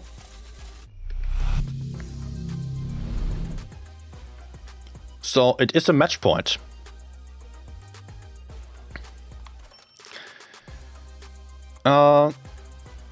There's a question on the chat about the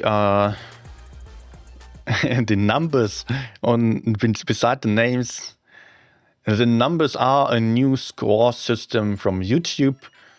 And they basically are ranking every viewer based on the activity on each stream, which mostly consists of the messages in the live chat, but also of super chats and the super stickers that you can purchase.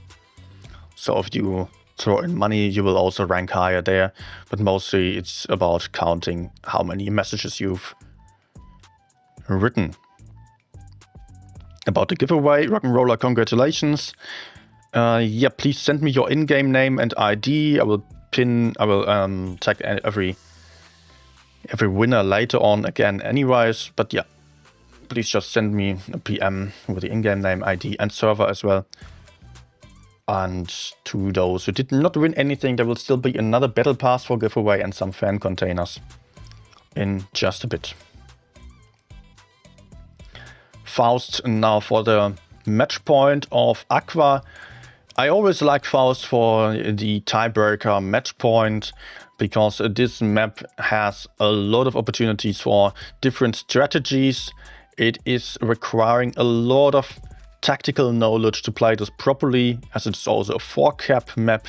It's quite large, quite a few ways of pushing forwards through the middle of B, through the heavy side, through the silo, the rocket silo.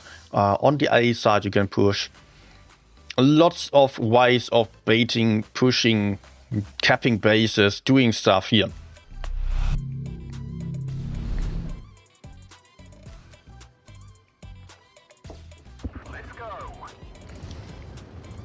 Let's go. Match point Aqua, potentially the last game of the evening. Aqua doing their standard strategy for now. Alpha holding over here, spotting a little bit.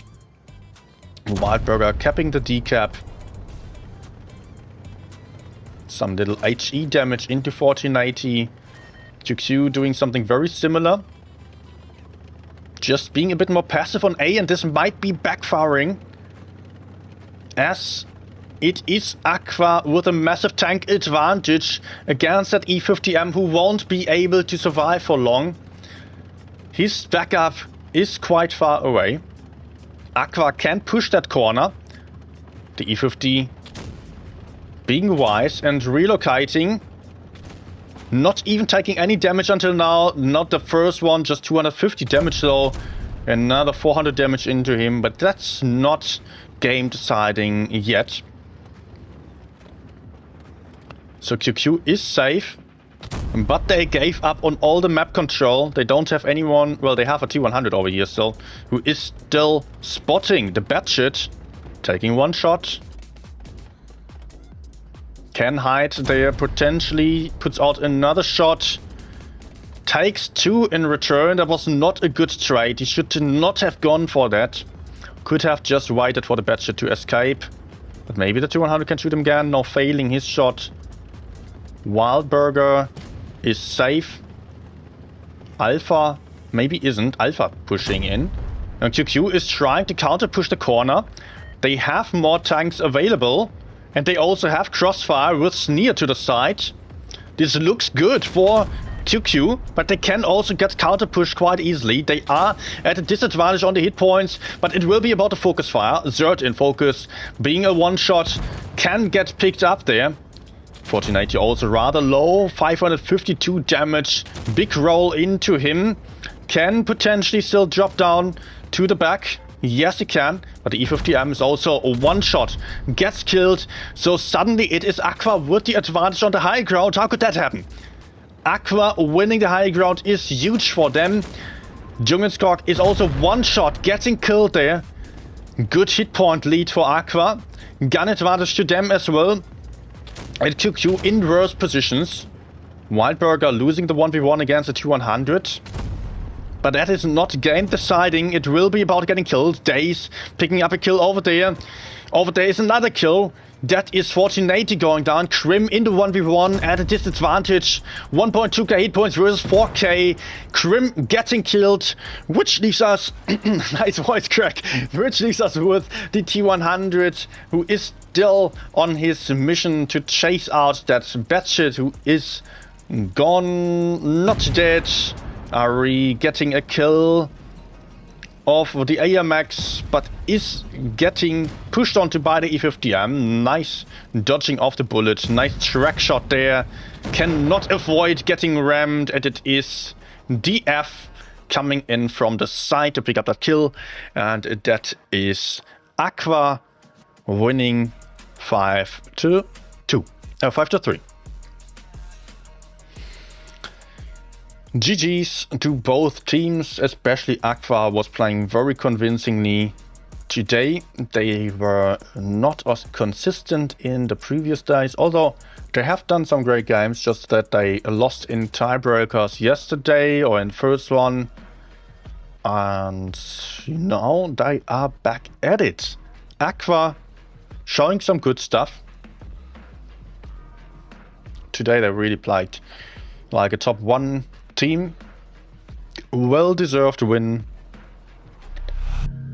Congratulations for that. QQ also played really well. They got the second spot in this tournament despite being a pretty new team. I mean, they have a lot of new players and I don't even know who's calling. They have everyone of their team is very experienced in tournaments, of course. I'm not saying that would not be the case. But compared to a team of Aqua, they are just not having the same manpower there.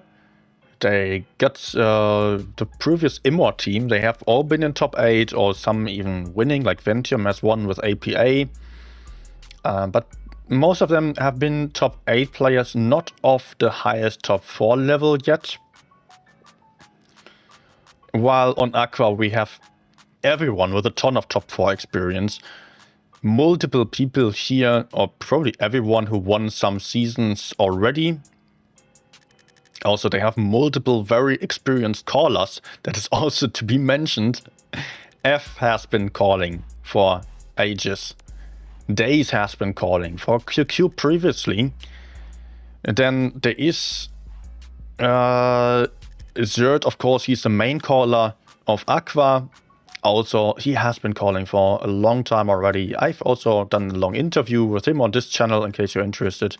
Also, they have Lyudmila Ivanova, who is a player from the CIS server, also very experienced, Whiteburger.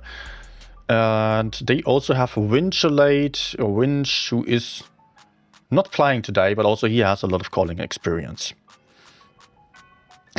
Who is known from EG, for example. I think mainly that. Great. By that, we are done with today's tournament. Again, congratulations to the teams. Really, really good job.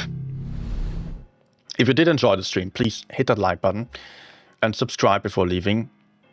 Maybe even consider becoming a member on Ko-Fi or here on YouTube. That would be meaning a lot. If you still want to stick around for longer, I will cut off the delay and we'll just play some random games on the iPad then. You won't even notice the break. To the others who are leaving by now, thanks for watching. And I'm back.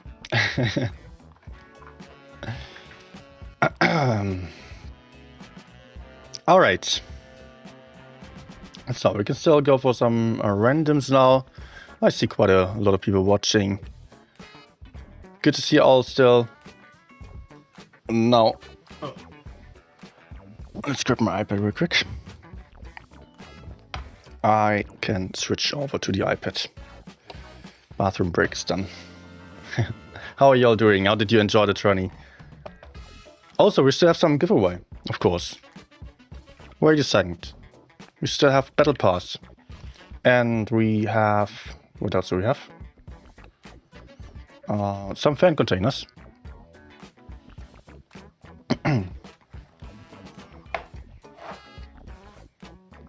Okay, and thank you, a nice shot. Also, a Blitzer. Yeah, let's see. Giveaway.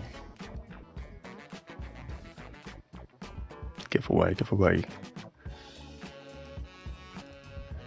On the Discord server, I will do it again as usual.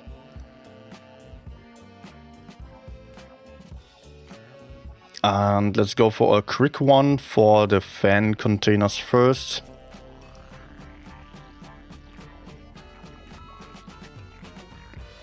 I think it's 4 times fan container. Not going to split that up any further because it's not that likely to get you much. Giveaway was created. Good.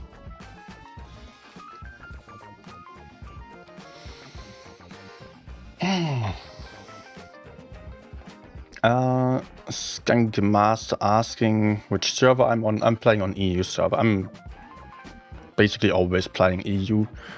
Just that last time I was trying to play a bit on NA as well because of the tournament actually being EU and NA. Oh, you don't see my iPad yet. I almost missed that and you would not have been able to see me playing.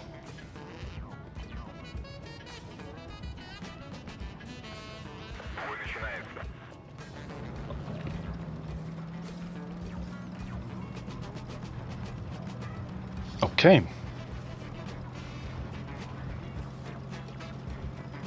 Let's spot. I might also play... No, let's just stay here. Not go heavy side. I mean, I can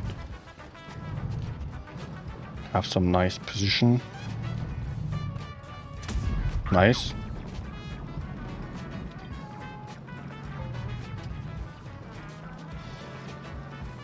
There's more over here.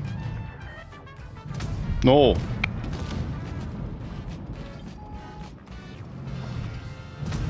You won't get me that easily, as I'm pretty well hard on. A is actually being kept.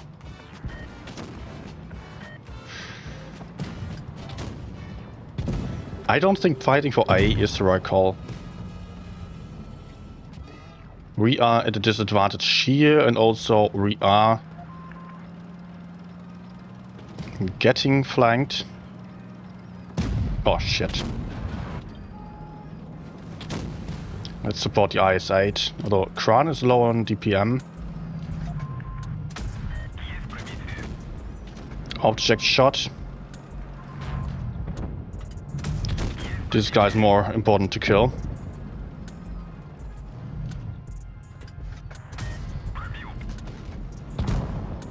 Good.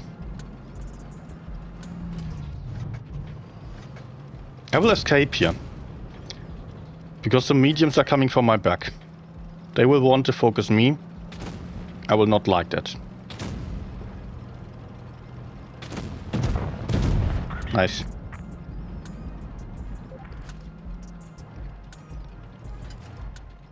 Okay, I can get unspotted real quick and then decide on what to do. Oh.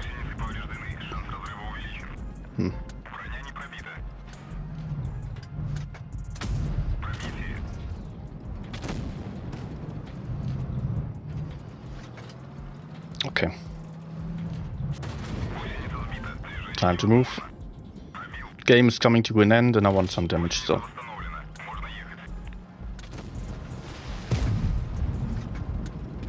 Oh. Will I get it? Yes. Nice.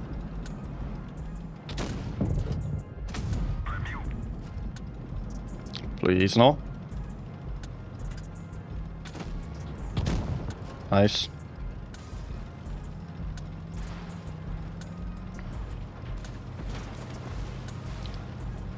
He's probably trying to get me, but, you know, game's over. Okay, good.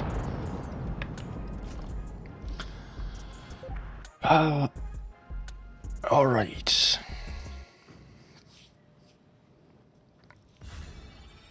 Working rollers sending money if you win. He wins in Lotto. Okay. I will get back to that.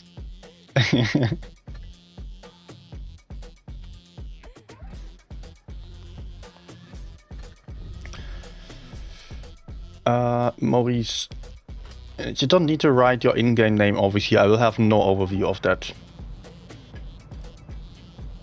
I mean, all you need to do is enter the giveaway on Discord by just simply reacting there to the message, and it will be selecting the winner automatically. I have no influence on that.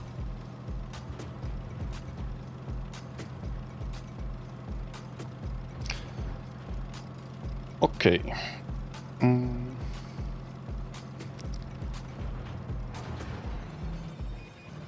See if any heavy is getting spotted. Usually if I spot here and I do find a heavy crossing over to the medium side, it's a good sign that I can apply the heavy side aggressively. Contrary, if the mediums were coming to the heavy side, that would also be telling quite a lot.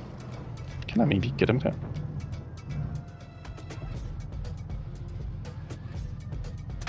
Alright. Dead kill. Oh.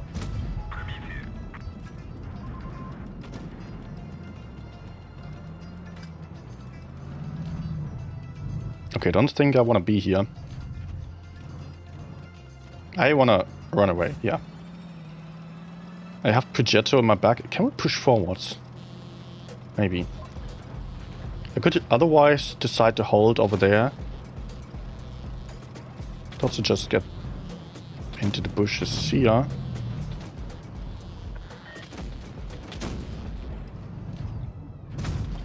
Nice.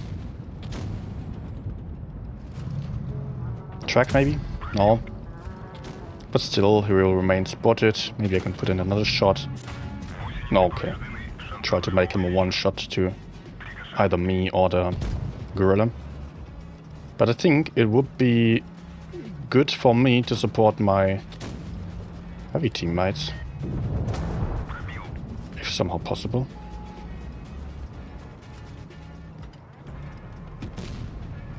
He's turning for gorilla and I can crossfire.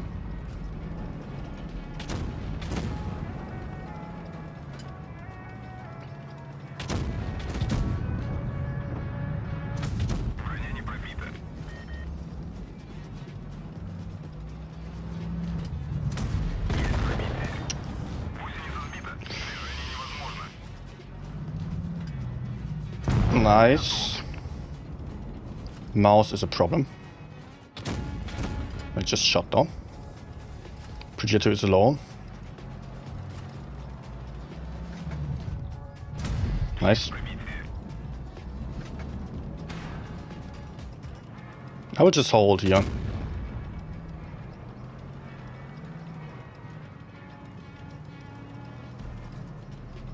Although, maybe I should run.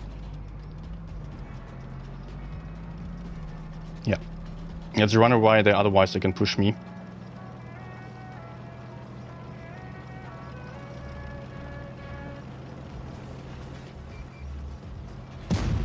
Okay, I 7 to your job. Nice.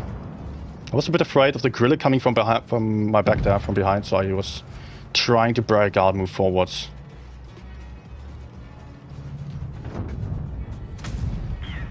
Okay, he remains spotted.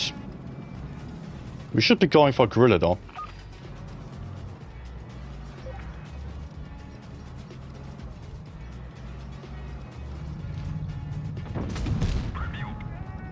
Good, we got this. Nice. And I can basically YOLO. Good. He was not even trying to angle.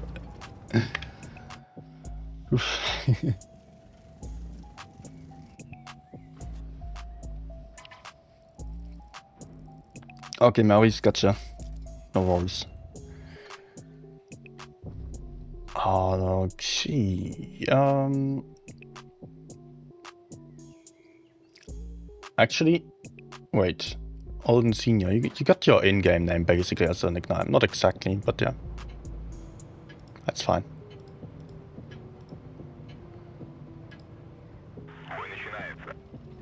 Okay. Next game. Yeah, you don't want to see these maps here in tournaments. Honestly, you don't. There is not much you could do here.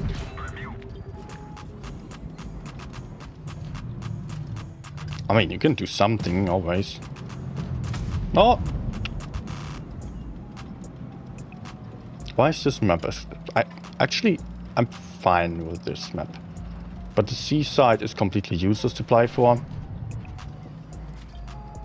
Oh no. Okay. Not all that bad. And I have stronger turrets, so I'm not afraid of peeking against him. That's why I love the 907. Has the mobility of a Leo. Tracer shells. Okay. Like 100 accuracy is very good on this one as well. But you also have a bit of armor.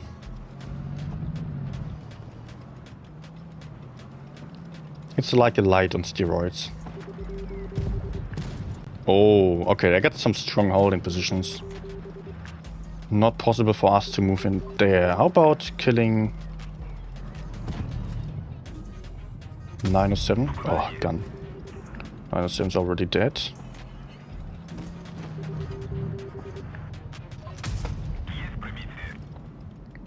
No, going for the left side won't really be working. Because enemies have the corner and they got some strong holding spots. Oh, 907 is not dead actually. About him. Hello. Nice. Also, I do know that the mouse can hold for a long time, so I'm not worried. No, dude. Not that easy to get me.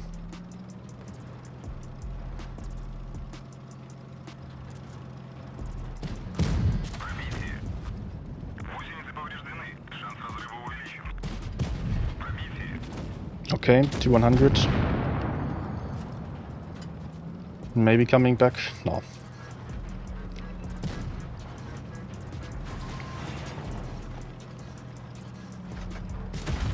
Nice. Ah! Not quite enough. Alright.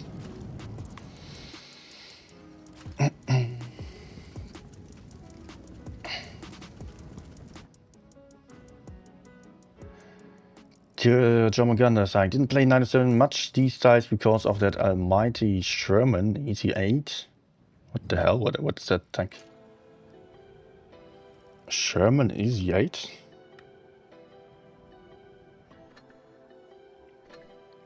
Okay, free crate. Give me something. Gold. Yeah, 7. By the way, next, I don't know when exactly, but soon there will be the 116 F3 in crates as well. It is coming back. It is currently the only tier 10 tank that I'm not having in my garage, but I can tell you, don't go for it. It is pretty bad. I mean, if you have a bit of money to spend, a bit of money left, yeah, maybe for the collection, I will also gamble a little bit. But it's just a very bad tank. It is like a Type 71 without armor, or with much worse armor and higher alpha gun. And for that it gets reactive armor. It has really not much going for it.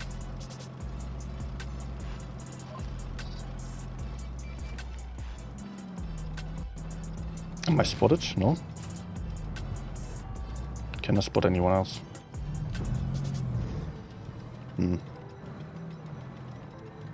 Apparently not.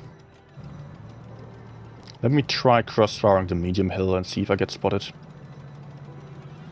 There's probably something over there.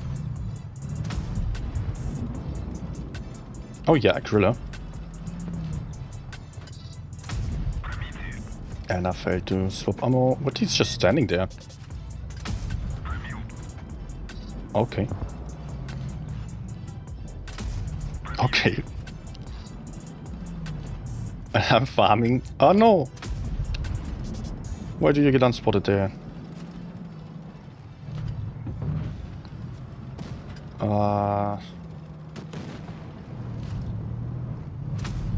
Okay, that's not ideal to be spotted here. I still don't get spotted.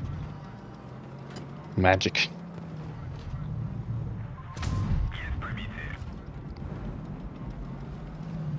How is it that I'm not getting spotted? That's so weird. I always get spotted here. Let's not forget that there's still 907 and 183 over there. Who might be going for me. But I've got... Wait, no, 140 it is over there. And 183 is dead.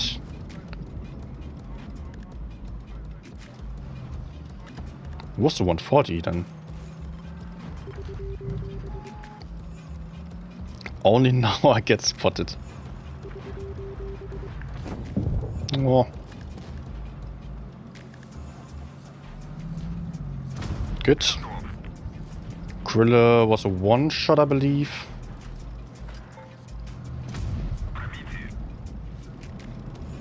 Yes.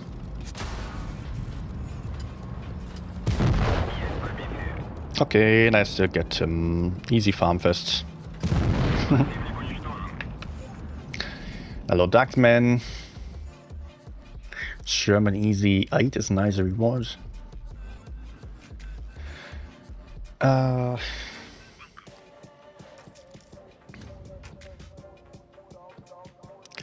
No way Aqua 160 euro 6 for each.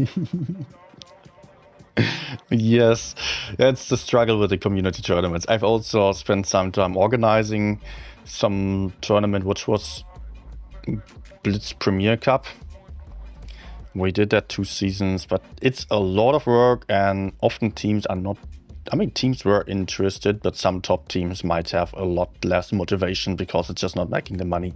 And especially for the highest level teams, there are always some who basically are not that interested in random games anymore. They are just in it to earn money from it. It's still not much, but it's then like kind of worth it for them. Although there might be less today. Maybe API is there. I don't know. They were really unmotivated. But in the past, that's been EG, who was basically not playing at all in random games or so. They were not training. They were just playing the season and making an easy top place because they had the best players of the server. But nowadays, it doesn't work like that anymore. Even the best players still have to try hard. As a top 4 is a lot less predictable. There's just so many good teams who are all competing.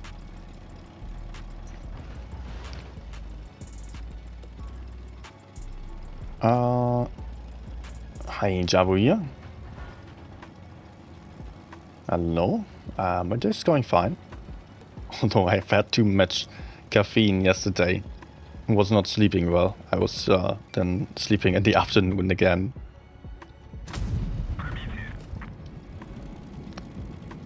So I actually had breakfast before this stream. Oh, nice cupola shot.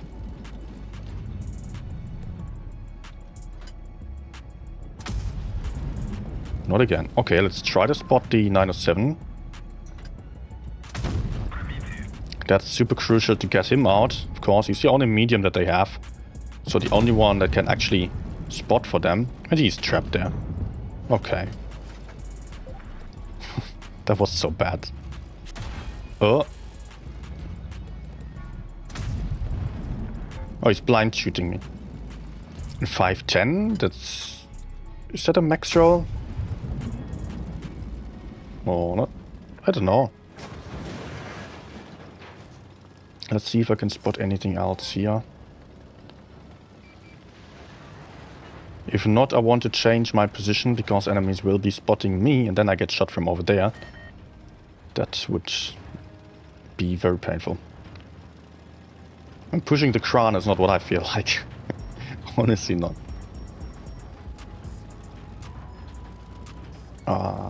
Teammates aren't spotting anything. Maybe I can have some crossfire if they are pushing.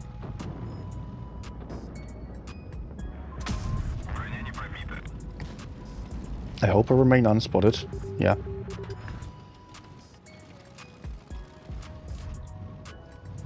Go.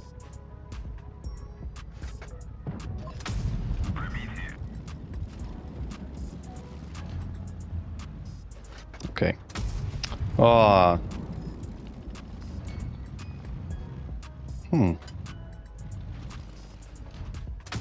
Okay, now I can also keep him spotted. He will also remain spotted, although I would love to do damage.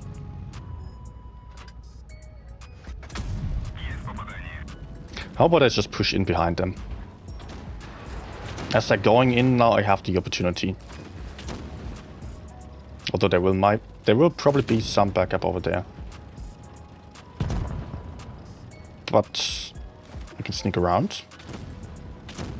Okay, let's just shoot him once.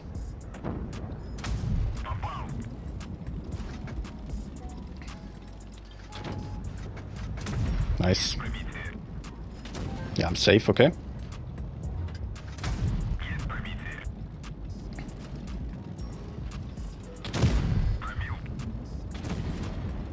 Ah, Betcha missed. Mine.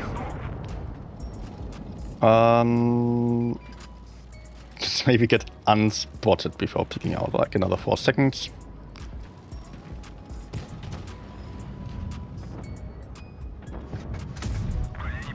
No penetration. There we go. He's just staying there. You know what, let's go. Even if the... Oh, yeah. Even if the Yak hits me, I should not be unhappy about this now.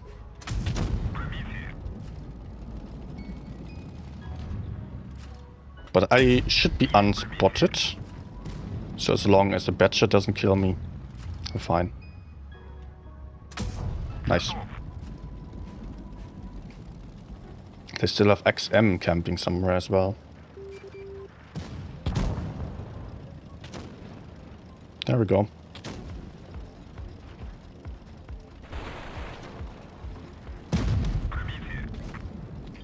I'm fine, yes. I won't get high road, right? No.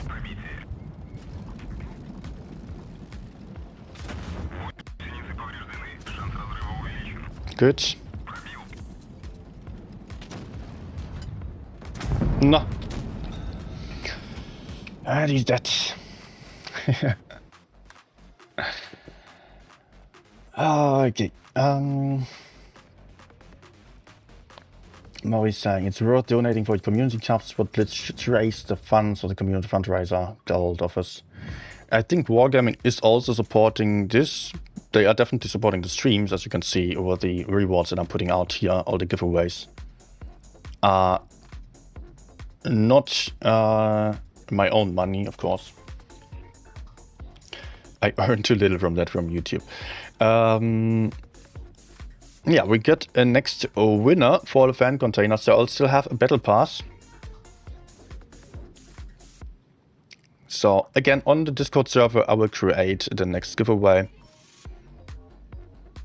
You can enter over there, and the bot is not working. Great. I've got 3 or 4 different bots for giveaways at this point. And most of them are not working at any given time. But it's always a bit of a gamble. It's always random. Some bot will not be working, so it stays interesting.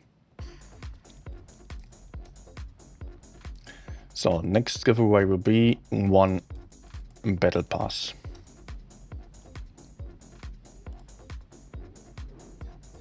Giveaway started.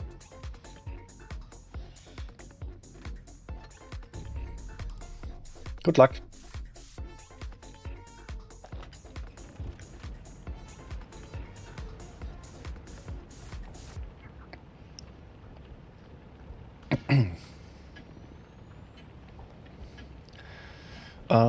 So you're saying, get all the effort put in and then you get 6 zeros. Well, there are a lot of hobbies that can pay, but mostly don't, like streaming. It's just the same. On most streams I make like 5 to 10 euros. So that's really not much. And I get like music that I have to pay for. I get electricity that I pay for, which is like twice as much because of streaming than usual. And a lot of other expenses coming along with it, so... Okay, that's not good. Maybe you can just spot if there's anyone else.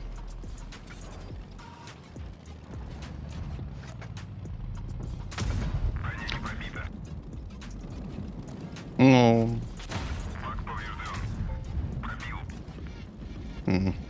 Come on, team. Oh, okay, there's more. Why were they unspotted for so long?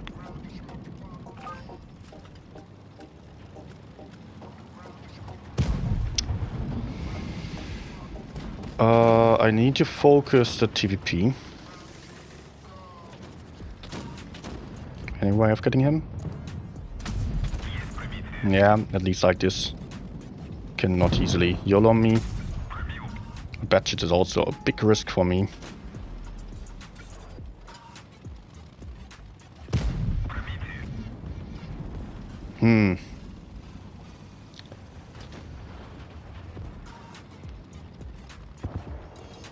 Nice. Crucial shot by my teammate. I can still run away here. Even though picking up the battle would be nice, but there is more to come at me potentially.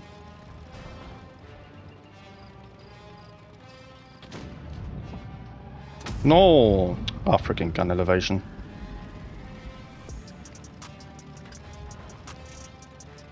I will stick around here. Because I can keep him spotted.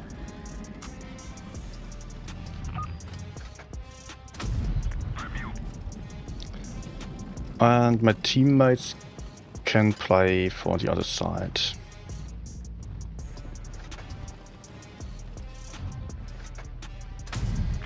Now 2 more shots only, but I might be spotted again, yes.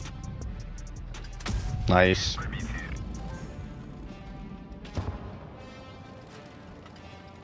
GG. I can go in again. Batchet is a 1-shot. He's the most dangerous to me. The email I can easily run away from. Can I just have another high roll? Basically 50-50 chance. Nice.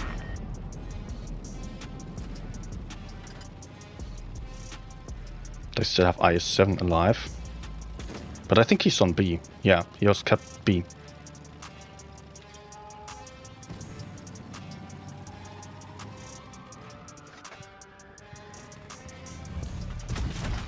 Okay.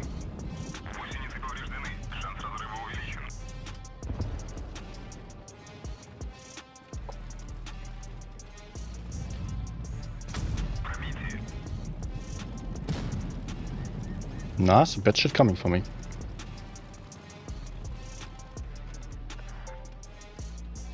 No?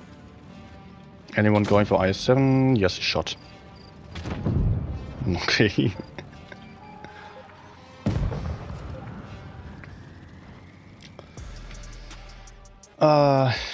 David, hello. Weather is much more endurable right now. Yes, it's raining, it's cool, I can keep the windows open. I love it.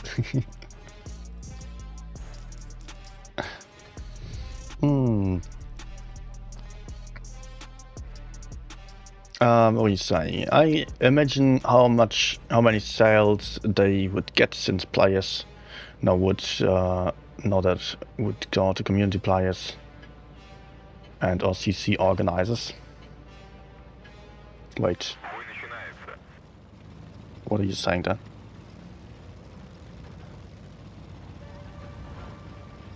Well, there is not much going to community tournament organizers. Or CC organizers.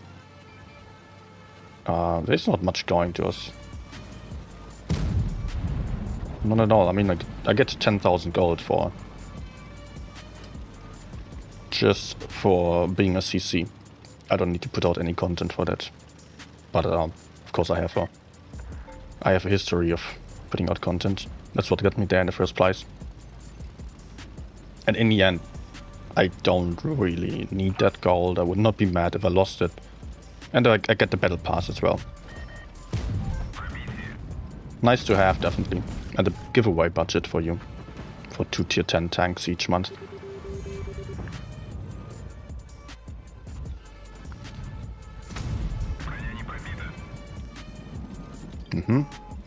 I think I should run away here. I messed up spotting at the start of the game. So I did not see enemies crossing over. We won that flank already.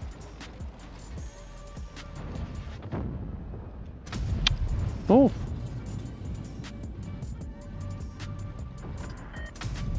Maybe.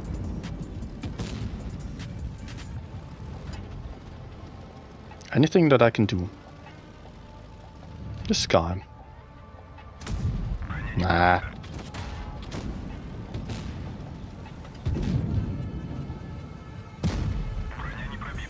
Okay. Come on, I need some penetrations.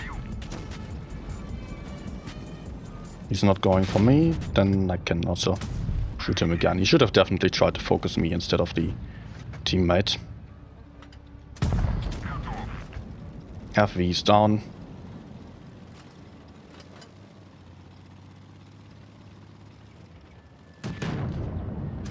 Nah. Okay, Yak shot. 50B was also rather low.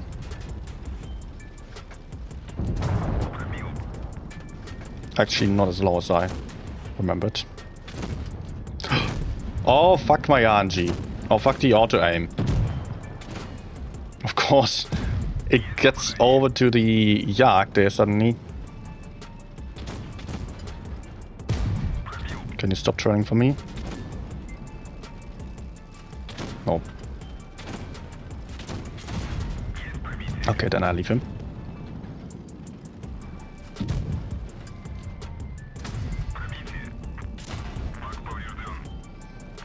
At least I'm still getting to farm some damage here. Nice, always shoot a fuel tank if you can. Some extra damage like that is great.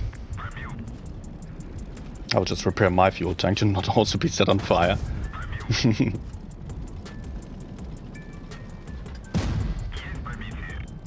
Okay. Oh, he still gets me. Ah, that's fine.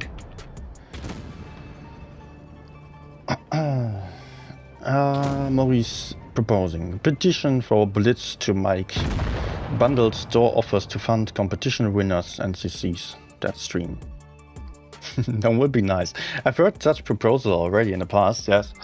I like when it comes to commanders, for example, customization of those. There was someone throwing in the idea that there could be some commanders themed as YouTubers with shared revenue. There could be also some kind of special packages, like I advertise some package here for gold or so, some in-game goods, special camouflage on my stream, and would also get a share of the revenue. Something like that could also work out.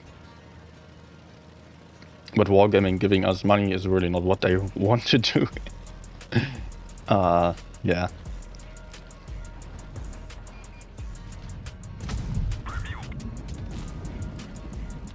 Well, in the end, it's more of a symbiosis there. I do benefit from Wargaming as they deliver the content. They also benefit from me as I advertise their content.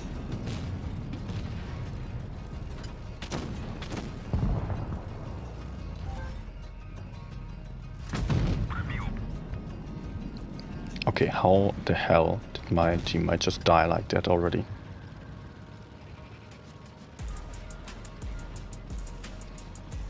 Nice one.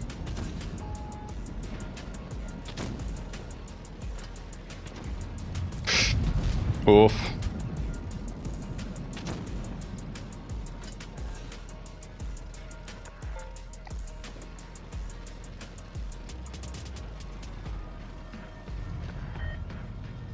I have a better turret, so I'm feeling rather confident in holding here for a moment. Also, I have the 183 for backup to the side. And I can still run away from this position, most likely. But if 183 goes down, I will have to run. He's not going to last long there.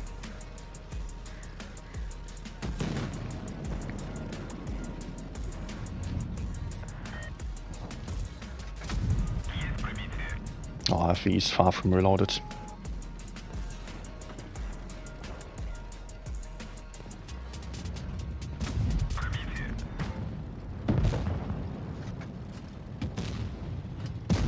No. Can I escape here?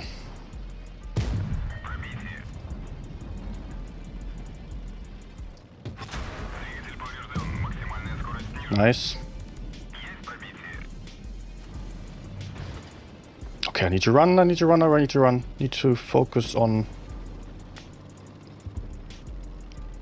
surviving, right? But they are coming. I'm kind of beneath his gun depression. But it is GG.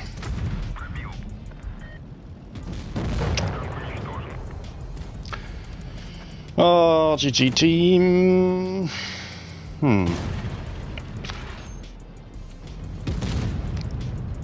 First tank YOLOing in, we were still able to hold with 2 tanks against 3 or 4 for a long time, actually.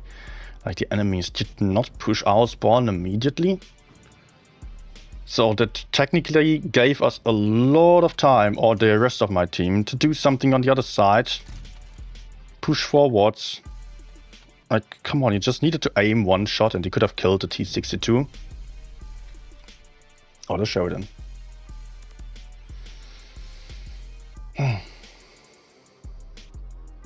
Hey, Jake.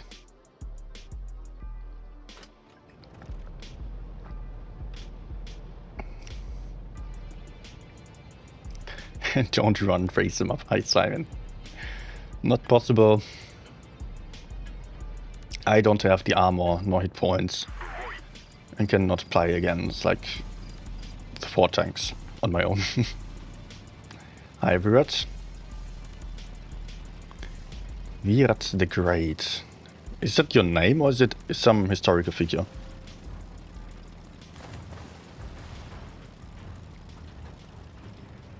Or made up character?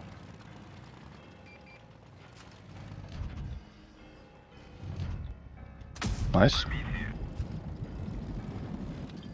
Keeping him spotted, but I'm also spotted, unfortunately.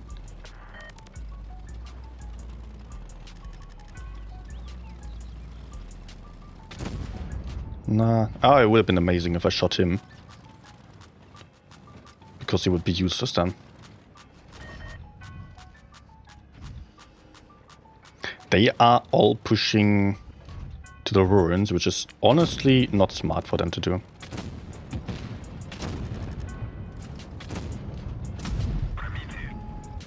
Thing is that they are just putting really slow tanks far away from the main fight, most likely.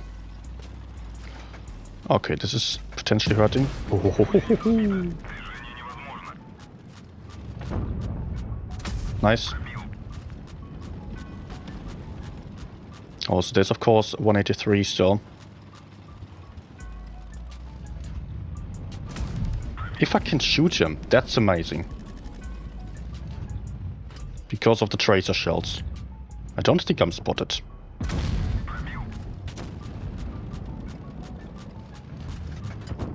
Good. Ah, he escaped. Sad. Track. Okay, repair, but maybe I can track again then. Okay, he wasted both his repair kits.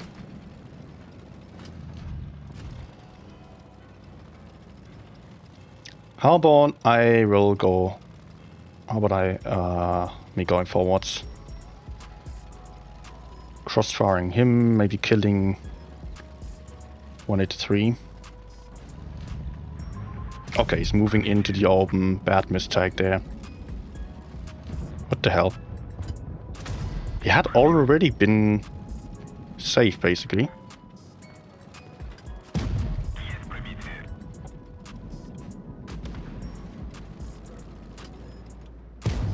He could have just gone back there. Okay, but the rest of the others also died. So there's still XM and 1 STB. Go back. Nah.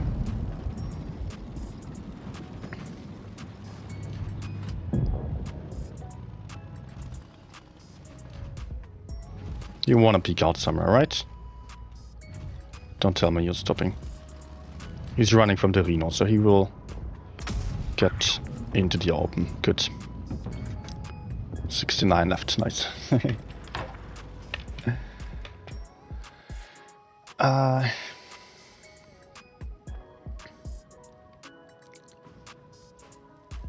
Cricketer.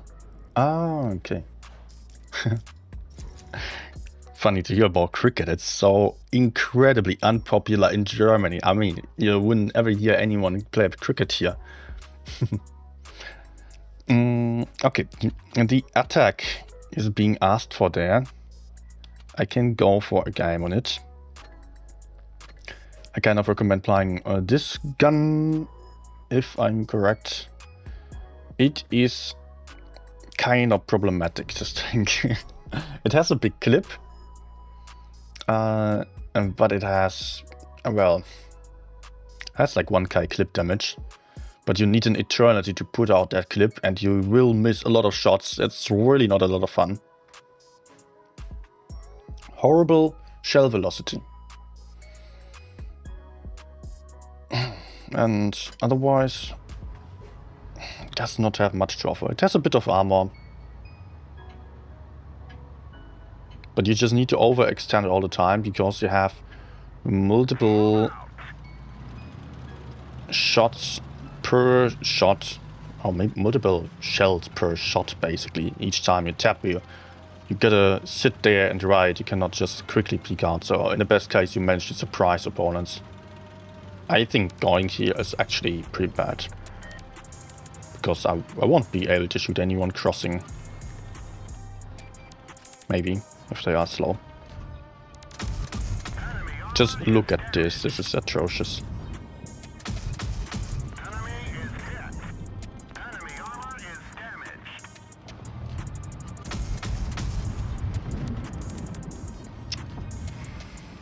Another opportunity. Okay, let's push the left side then.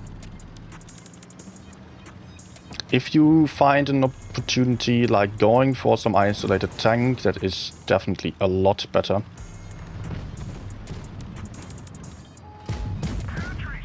Oh my gosh.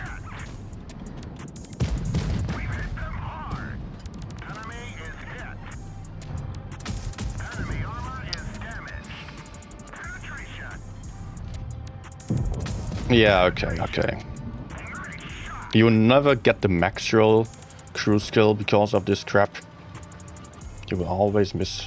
I think we are winning this game still, because we shot down multiple enemies to low hit point tanks, like multiple mediums.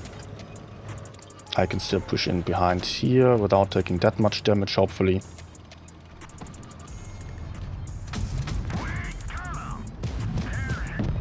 And if I'm up close, I'm also a lot more effective.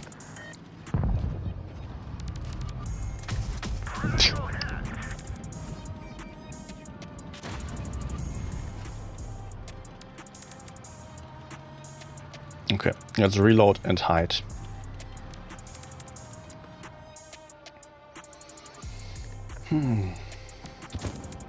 Good.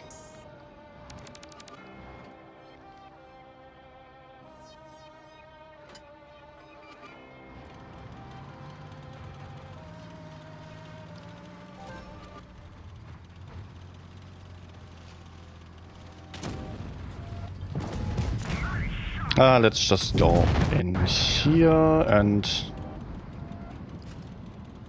Oh, this object, so...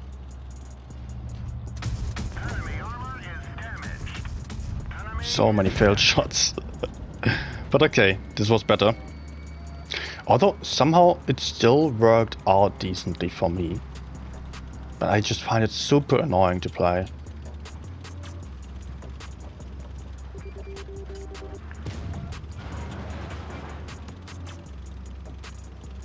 Let's move up behind. And another clip. I have no idea if I actually penetrated all my shots. I think yes. Probably yes. Maybe. And reforged because missing of crew skills, these tanks will be ruined. No, actually not. Wargaming fixed a lot of crew skills that were impacting the performance of tanks. And you get the commander that increases damage every third shot, not only every third penetration or every fourth penetration, like the current crew skill does, so you will actually have a stronger tank even. But of course, some characteristics will be slightly worse, others will be slightly better. I think Wargaming understood that. So this gun, let's still give it another try. This gun, it has slightly lower DPM, more damage per shot. And let's try. Clipping damage is roughly the same.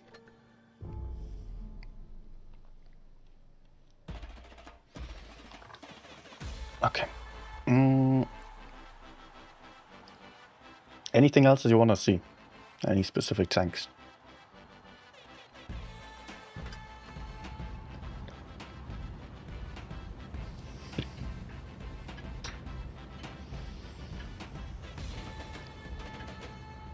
Port Bay. Not that nice. Problem is, I will struggle more to move up closer to the enemies. Shooting at a distance is really not what I like to do with this tank. I will still try it at the start here.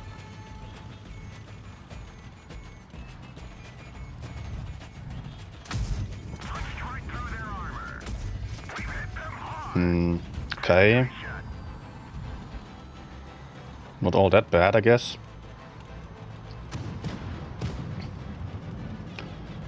I don't know if you hit more shots with the two-shot gun, because you got more time in between them and the accuracy will maybe be better.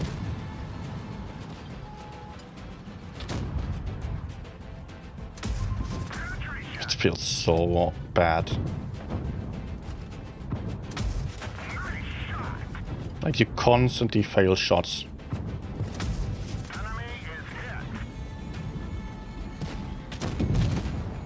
Nice push.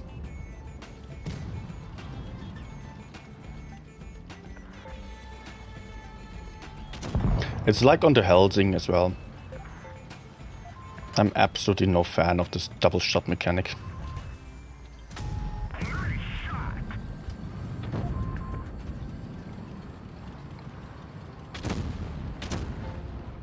I still got WT camping somewhere, maybe.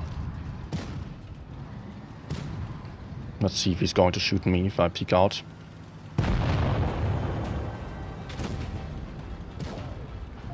How about my gun depression? Not quite it.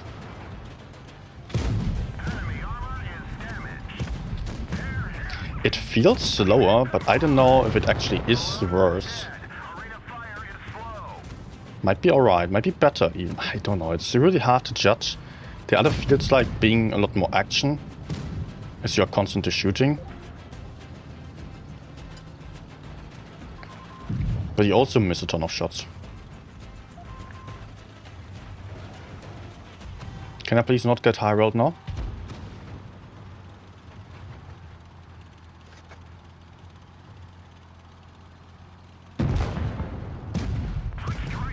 Okay.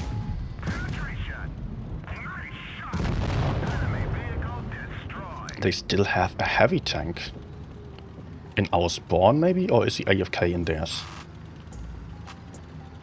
Tiger 2. Or he's drowning himself. I would hate that.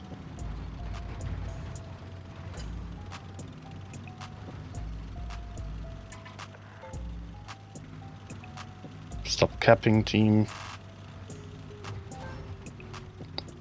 I think he might be AFK in their spawn, and no one of our team just spotted him.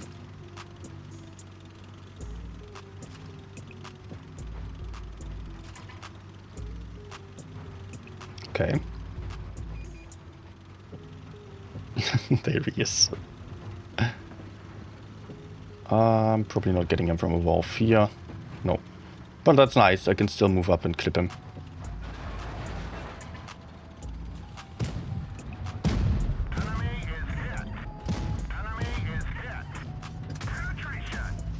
Great. Low silhouette is always nice to have for situations like this one. Okay. It somehow is working out, but I just don't feel it. It's such a weird autoloader. What are my stats currently on this thing? 4 games only. I played it on press account a bit more.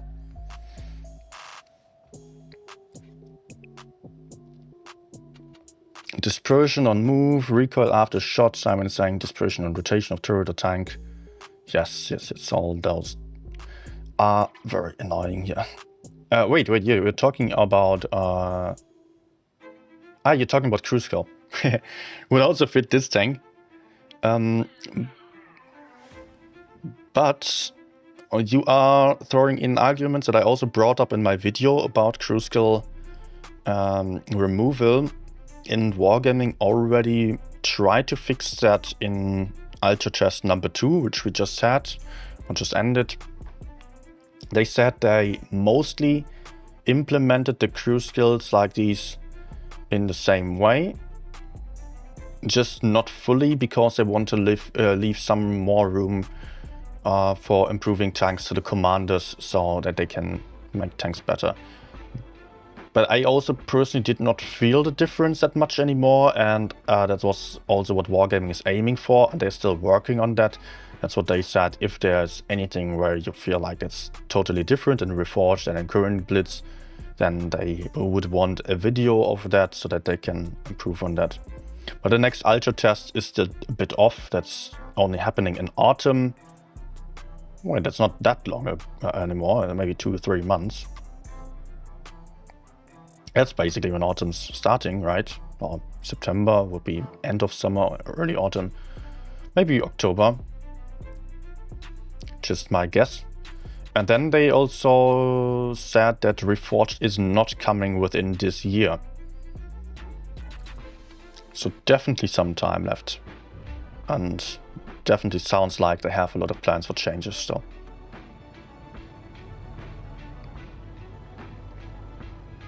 Simon said also you tried Gravedigger blooming and Allied blooming. But just on Ultra Test number 1 or on Ultra Test number 2? And that is another question I would have right now. Hi F. GG's and congrats. Got pretty close for a moment. I was not too sure if you would still make it. But yes. You got it. He's just staying. Nice.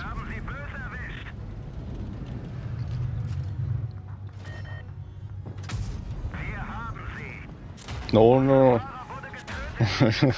No! Yeah. Okay. I'm unspotted again. Maybe I can shoot the gorilla and get him spotted again. Gorilla is actually YOLOing in. Weird. But it's not the same. Oh my gosh. Don't. I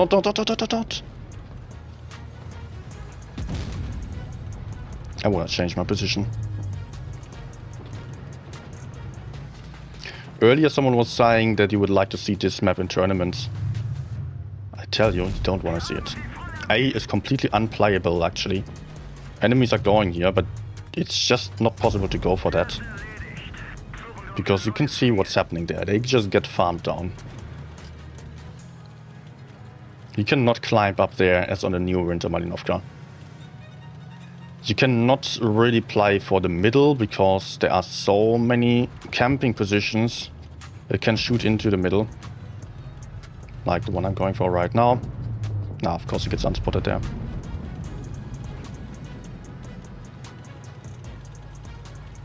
But maybe didn't blind shot hit?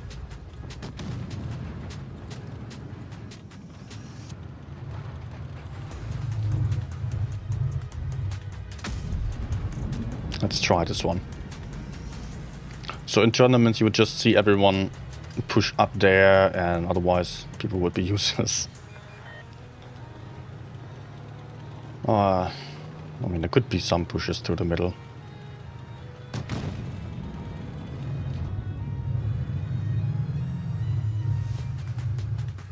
Nah, I can shoot through this building. We're actually losing.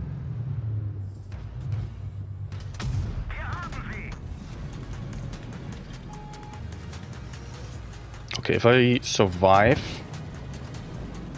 we might have a chance.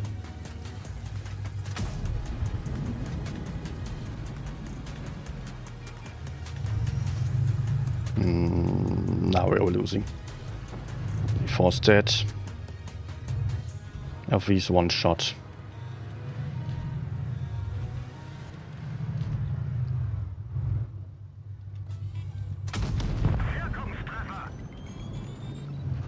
I'm a one shot.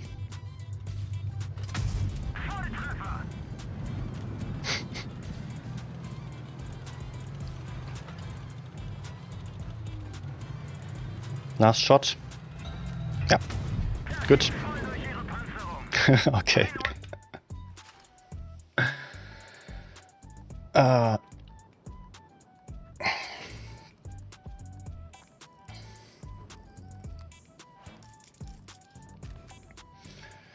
if you still want to join in for half an hour or so, a few platoon games for the end to celebrate.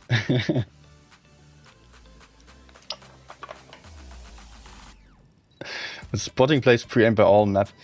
It is quite common, yeah, that there are a lot of tanks aiming for that.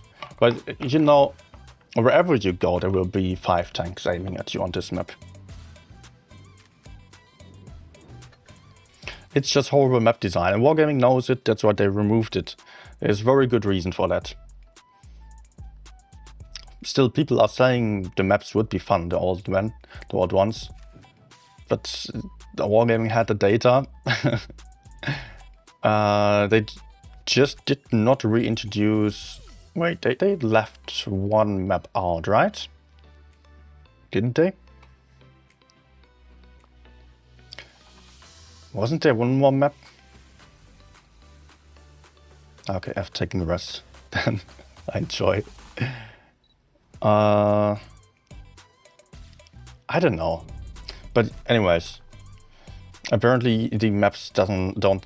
Ah, yeah, the Middleburg with a very high hill. That they did not reintroduce. Still, Wargaming could see that these maps just are too unbalanced, although they're still rather symmetrical. But unfortunately, they put it to a vote on Discord. They went the Elon Musk route and just putting stuff to votes that should not be up for vote. That should be based on data instead of the masses. And people were saying, to large parts, like 90% of the people taking part in the poll, voting yes, old maps are great fun to play on. I don't know if Wargaming listens to that and just keeps them in the game now. I hope not.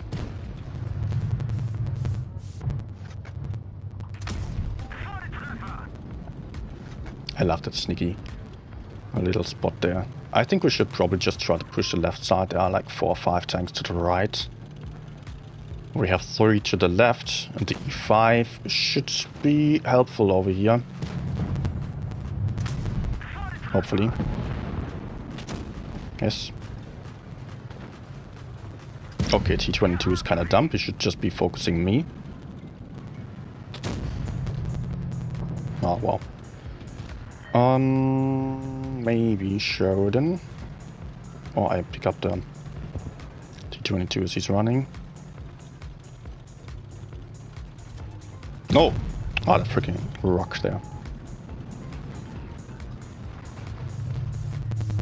Please. Don't tell me.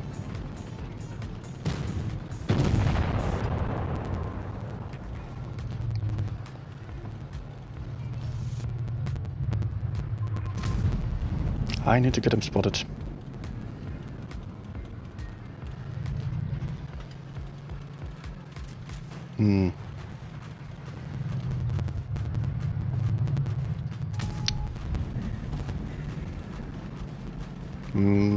Can I still catch him? That would be nice.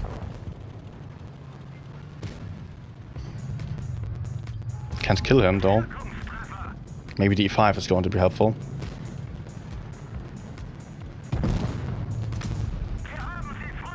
Okay. But we're down so many tanks.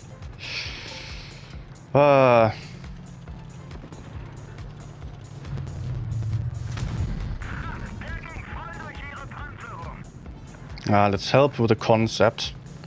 Try focus firing.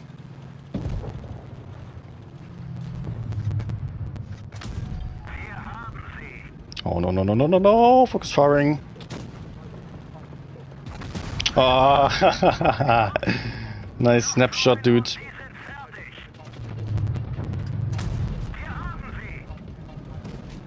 Yeah, okay, I'm dead. I cannot circle behind. Yeah.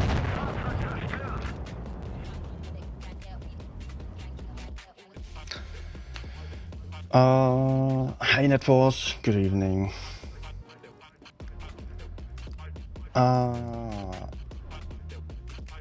Email saying, see your point about unbalanced maps, but at the end of the day, it's a video game for fun.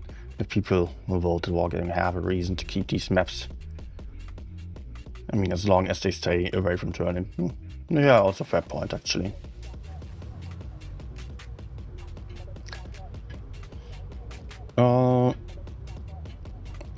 But yeah, if people vote for them.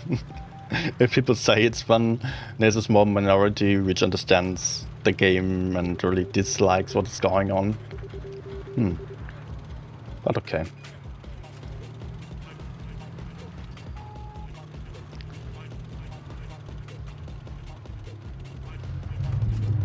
But yeah, that's always a bit of a topic, actually. Should the game be done in a way to please the experienced players, the veterans, the pros? Or should it be done in a way, balanced in a way, that it is best for the majority of players? Which basically means, do you want RNG, big guns, big shots? Or do you want mostly skill-based gameplay? Nice.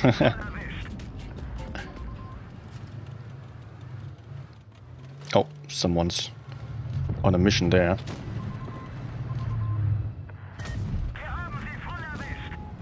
Okay, mission over. Mission impossible.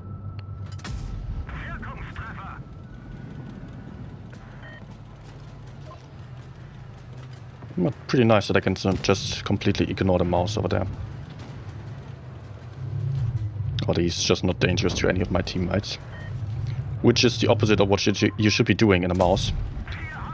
If a mouse is not the first in the line, then teammates are getting shot. And he has pretty bad damage output.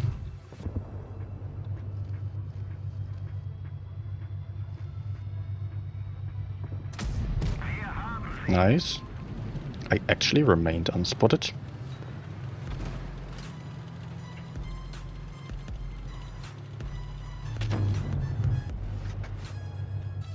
Okay.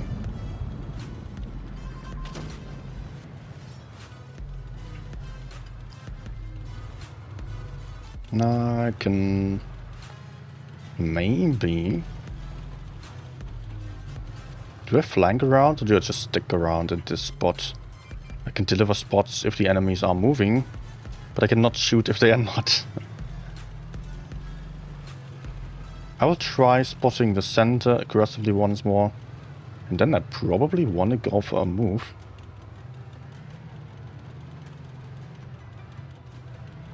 Unless the Foch is YOLOing into B, then enemies might be doing something instead.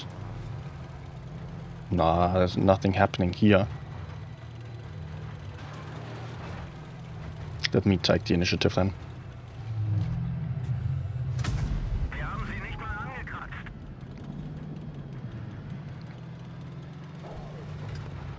Okay, I'm keeping him spotted with the tracer shells.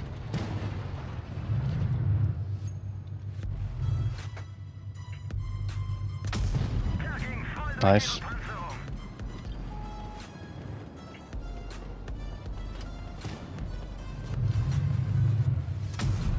Got him.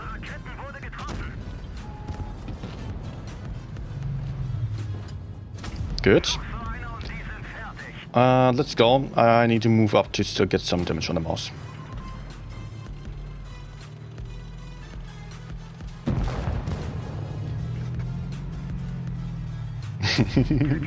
Alright. Nice try, I guess.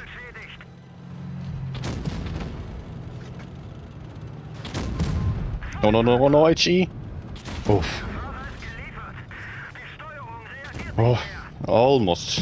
He could HE my rear there. That would be very, I would have been very dead.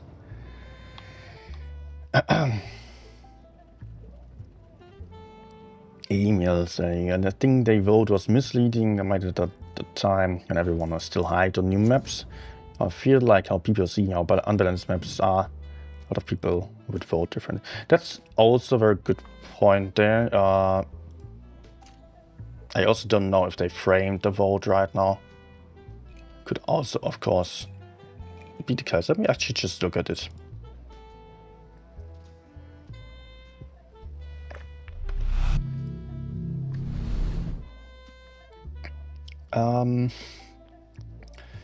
Where did they put up the polls?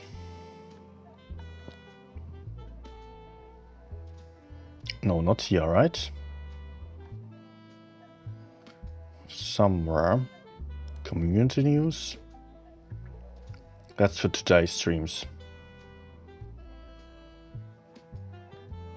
Some info then. I don't know where the polls were.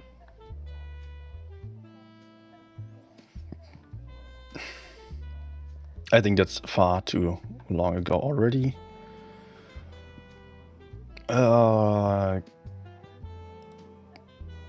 Game status update, no. Okay, probably it's been on one of those channels already. And I just missed it. Oh, it's a news discussion. No, that's a general chat channel.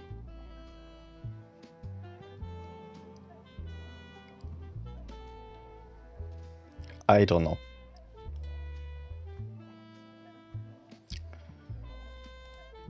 It wouldn't make sense to be here, but nope. Nope, nope.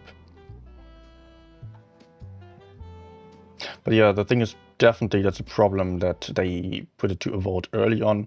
But also, they were probably very interested in putting stuff out that the community asked for. That's also what I told them as I was talking to devs. I was also just bringing up the idea, if you want people to trust you, maybe listen to them. As they were, after the Reforged news release, they were having a lot of trouble there. And therefore, they wanted to put out something to kind of get along with the people again. Maybe that's why we have the maps now. Maybe I'm to blame. I don't know.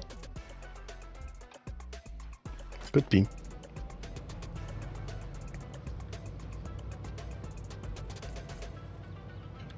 And many people who just started the game in the past years, which will be the vast majority of people, will have absolutely no experience on the old maps. They will not ever have played them.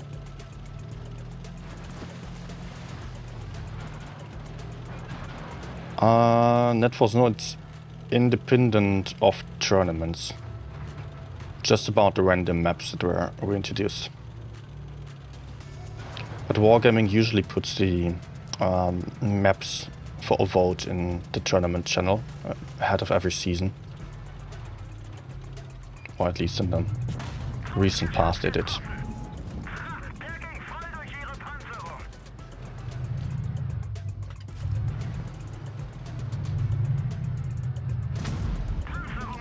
Even if I don't pen, I keep him spotted.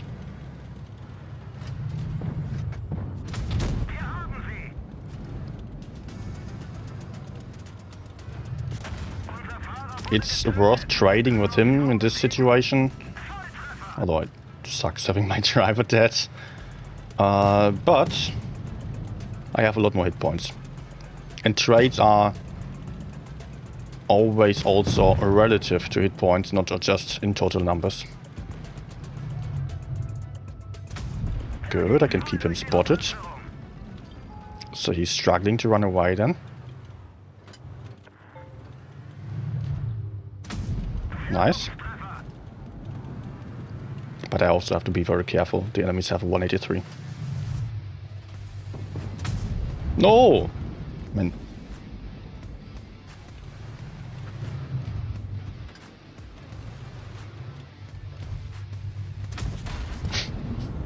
Nice gun.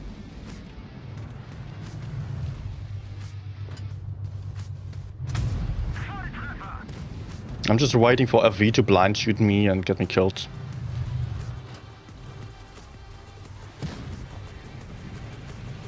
Would be great if the Leo could spot him. But for obvious reasons he's very afraid.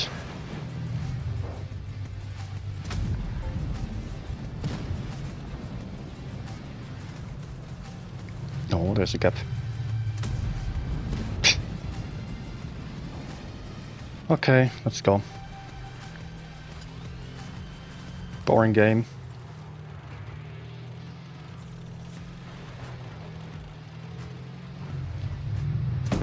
Nice. And our 183 also shot, which is amazing, so I can have some more damage over here. Let's shoot the fuel tank over there. Okay.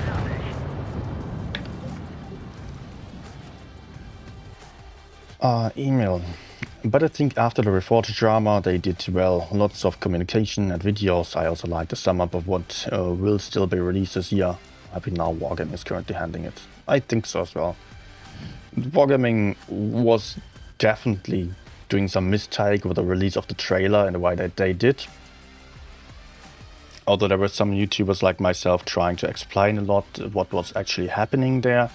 I remember my Reforged video, I pointed out all of that stuff that's happening here, all the visuals that is not part of the final game, that's just there to have something to show.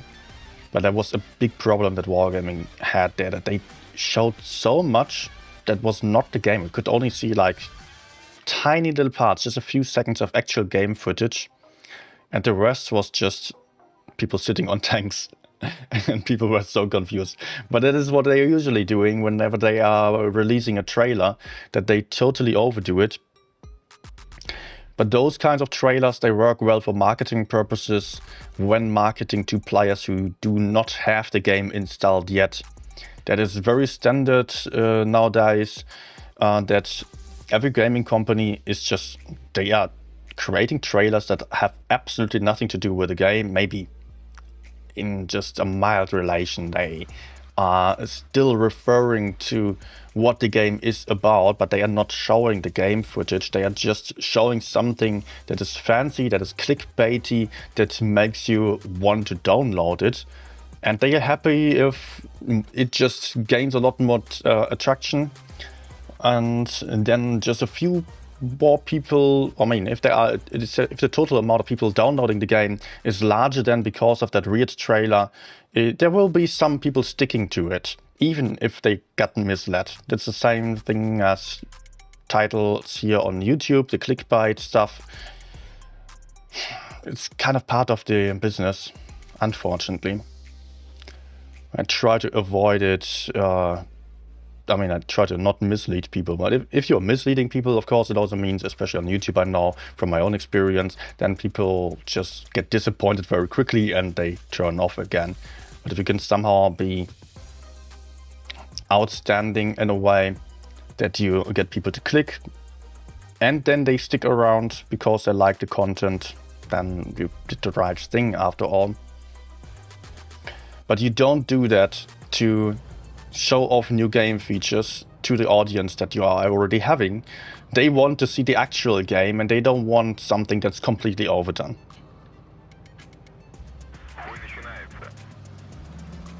Also, if you want an interesting video about these weird trailers for video games, Corridor Crew does have a video about that. That's very fun to watch as well.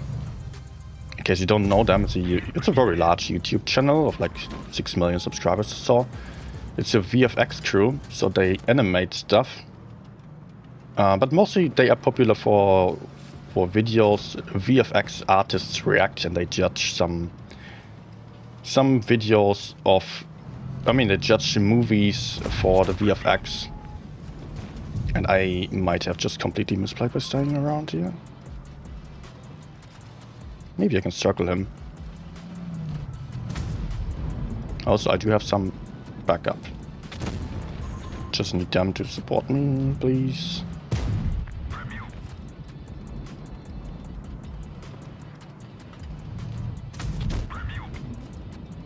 Help.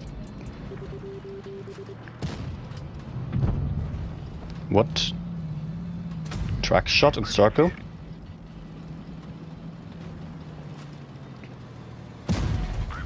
Gotcha.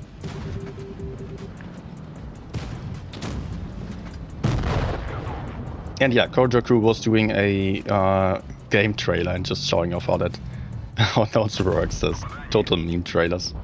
And what is my team doing here? Where we need to go in.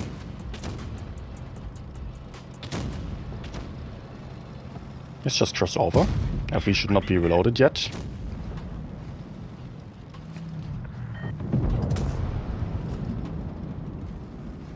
Okay, I'm running into the Kranwagen accidentally.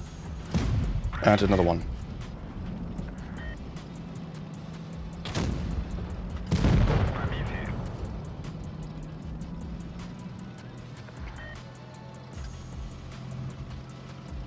Come on. Okay, I need a track shot. With damage, please. Otherwise, there's no... What? You can still see me. No.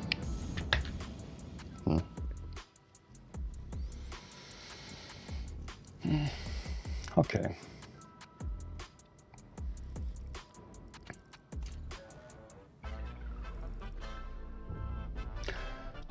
Yeah, just to add though, yeah, Wargaming really... They really put a lot of effort into getting people back on track with Reforged. They did not just say, okay, that's just some people who are toxic online, some keyboard warriors. We are just going through with it, like some other companies would have maybe done. They actually did good management of that crisis. They also talked to a lot of testers and also some CCs in person, yeah, and in online and some video calls. They really wanted to know what was actually going on there, what the community felt like.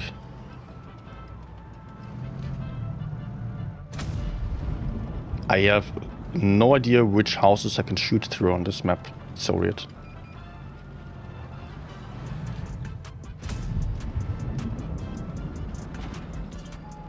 Oh no, I'm spotted. How? Okay, the 30B is over there. Sheridan also spotted.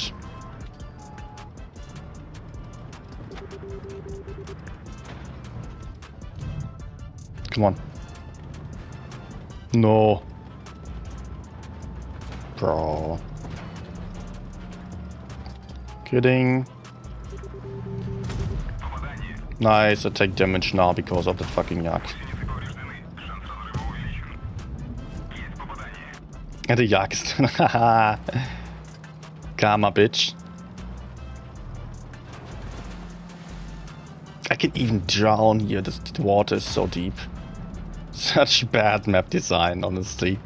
But yeah, it was one of the first maps that Wargaming put out. They learned a lot afterwards. But the mediums are all counter-pushing us now. And my shots don't connect. It won't be possible to kill him. Because we don't have the hit points and the others will be coming. What?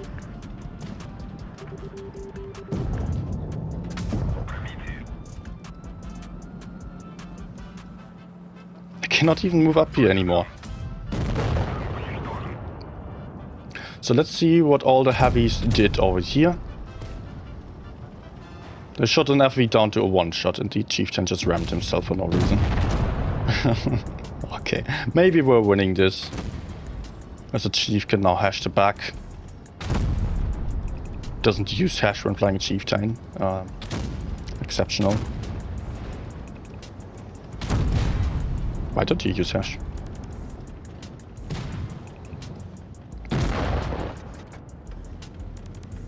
K91 one-shot to the VK at least. Well, there's a chance.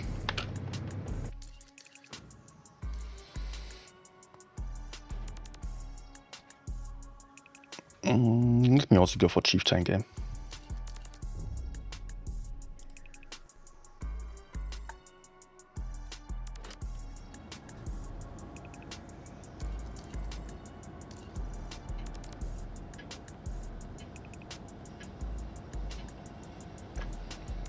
Let's go.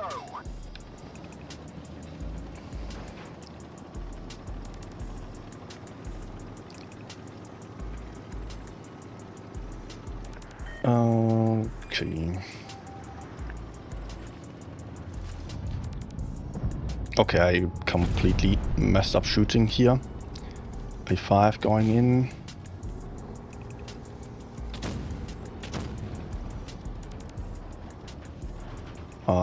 We are at a disadvantage.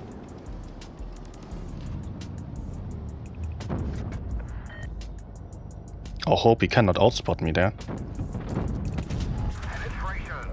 Penetration. 374 HE. That's not good to peek like that. I need to move around, go for the middle, as we have the backup from the right side. I won't be at risk, and then I can crossfire into base D.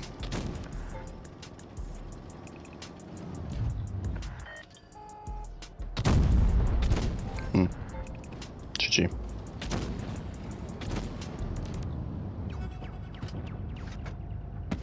Enemy armor is hit. Okay. I kind of thought I would fail there, and I did not even intend to shoot HE. I just switched over to AP already. It was too late. Interesting. We Nice. damaged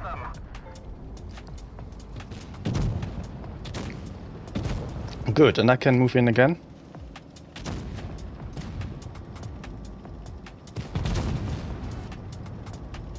Ah, yeah, okay.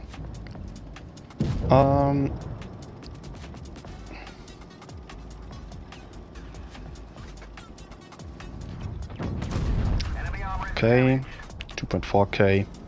Maybe I still get him. great job.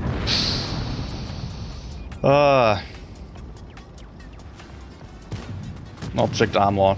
Please let me pass. Nice. Armor is hit.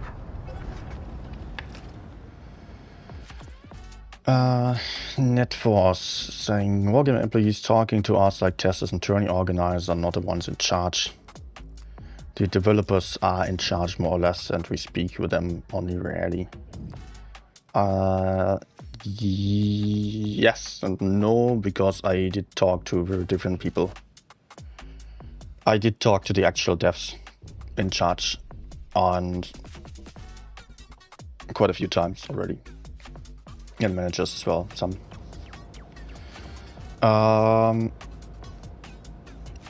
But yes, they of course have a lot more information, a lot more work put in, so they are of the opinion that they know best, for good reason. I have to mention it, I have to leave it to them. They have spent all the hours of putting in the work, so that they think that they are well prepared for everything to come. But if we warn them, not always the reaction will be, okay, you're right, you have a point. Sometimes, yes. Enemy armor is hit. Well, that's how it is. If you worked on anything, you will think it is great, even if it is not. And it takes more than one voice to tell you that there is an issue. Damaged.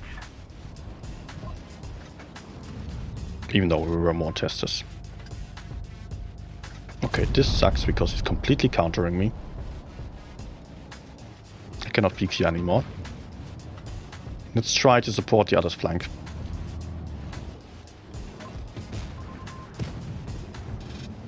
Without extending into the IS-7. Is that even getting spotted? Okay, my teammates are going in on the IS-7. Let's shoot the FV maybe? Ah, crap.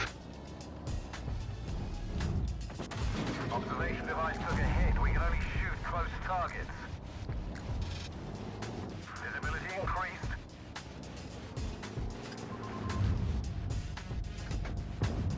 Come on. Nice. Vehicle destroyed. Oh, Sheridan. What are you doing? Okay. Enemy armor is hit. We made some progress in the city. That's nice.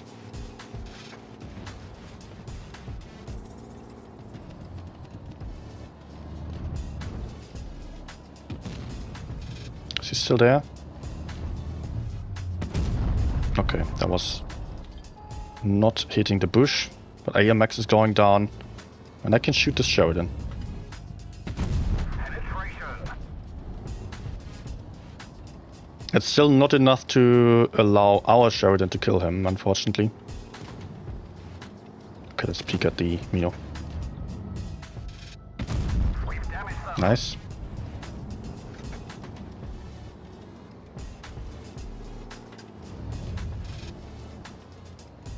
Nah. Come on. You know what, I can go in there.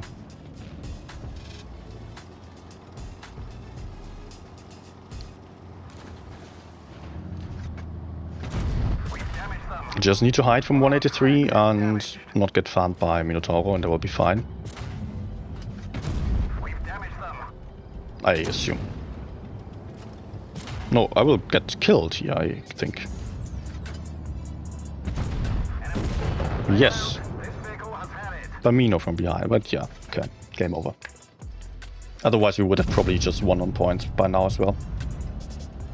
Or in a few seconds.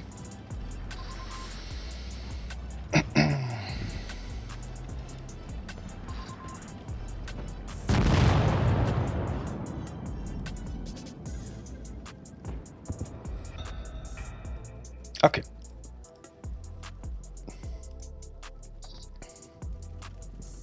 Guys, I think I will come to an end because I'm getting tired right now. And it's getting to be late as well. That was a good time to end on. So, thank you for watching, everyone. I think you're also getting tired. Not many remaining. Thanks for watching. Please don't forget to hit that like button. And subscribe if you're new still. All that stuff.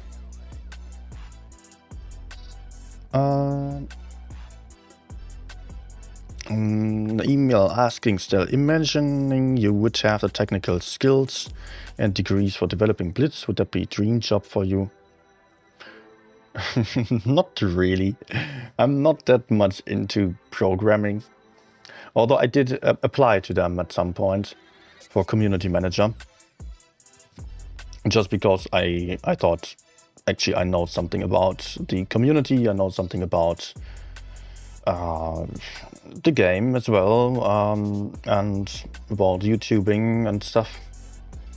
That's actually what they asked for initially. In the end, it was not quite what they asked for, but I still got some, I wrote some application and got multiple interviews there as well. I don't know, would have been pretty weird to get that position for some reasons.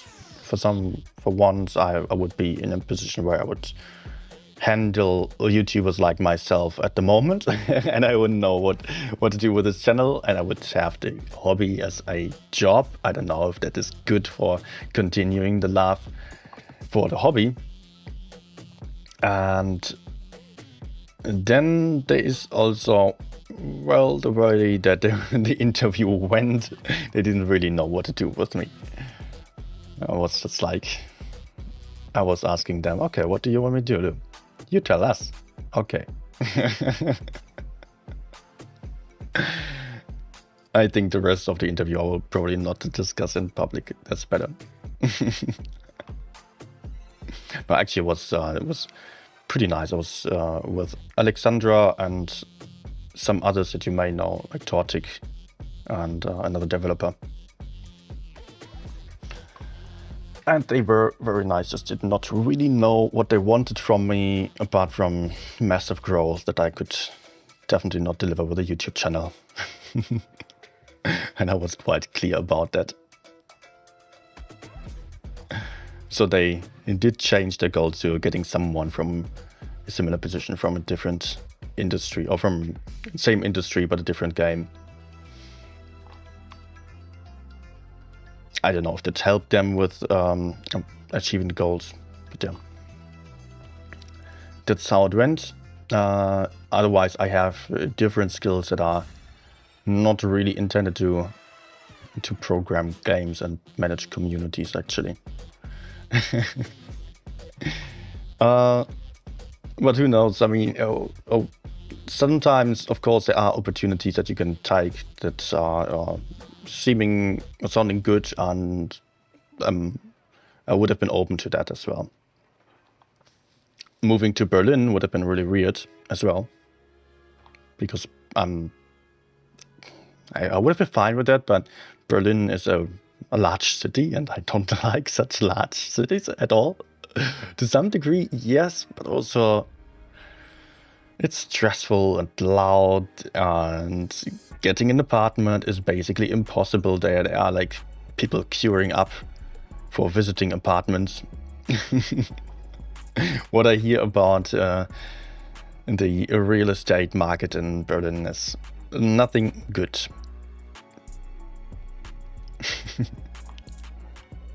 But it would have been a fun experience maybe as well. I could rather imagine living in Vilnius, where wargaming is based, than in Berlin, actually. Because Vilnius is a very pretty town. I've been there already. It's not too large, just a very old city center. But they also got a very similar problem with apartments, etc., because they get a ton of refugees from Ukraine, from Belarus, like the whole company of wargaming. So finding apartments there is not easy. Just imagine the situation when wargaming moved over with 3,000 employees. I don't know if they all moved over to Vilnius. Like 3,000 people or multiple thousand people at the start, definitely. From Belarus over into another country. I don't think there have been that many in Vilnius at the start, probably, but in total they moved like 6,000, like employees plus families included, when the war started in Ukraine. And also when Belarus had an autocratic nightmare incoming. Yeah. So yeah, just imagine that situation then, when all these people were just getting into this town and all wanting an apartment. Must not have been easy. Okay, I will quit with that because I'm super tired. It's been a nice journey season. I mean, it's not a season, but a nice tournament. Also, gotta just say that the organizers of this tournament did a really good job. From what I know, it was the first time that they organized this. There were some little issues as well, but mostly it worked out very nicely. They presented all the information to us streamers quite nicely as well. And unfortunately, though, such tournaments do not get any funding by companies in terms of sponsorships. That's what every community tournament is trying to get to, but somehow the companies are not interested. They want more viewers, and we don't have enough viewers on Blitz. That's how it is. And every YouTuber who does get enough views to get their own sponsorships, they won't be interested in doing some advertisement for a different company. And they are trying to get paid then as well, like some YouTubers did who did not accept to stream this one. Yeah, that's the problem then. Okay. So, again, thank you for watching. Have a nice evening, so have a good day. I will definitely see you back in a few days. I will be maybe gone tomorrow. I will still see. I yet to make the plans final. Maybe today I will be back actually. Otherwise, in the next days, Wednesday or so. You will hear from me on Discord. Good night. See you soon. Goodbye.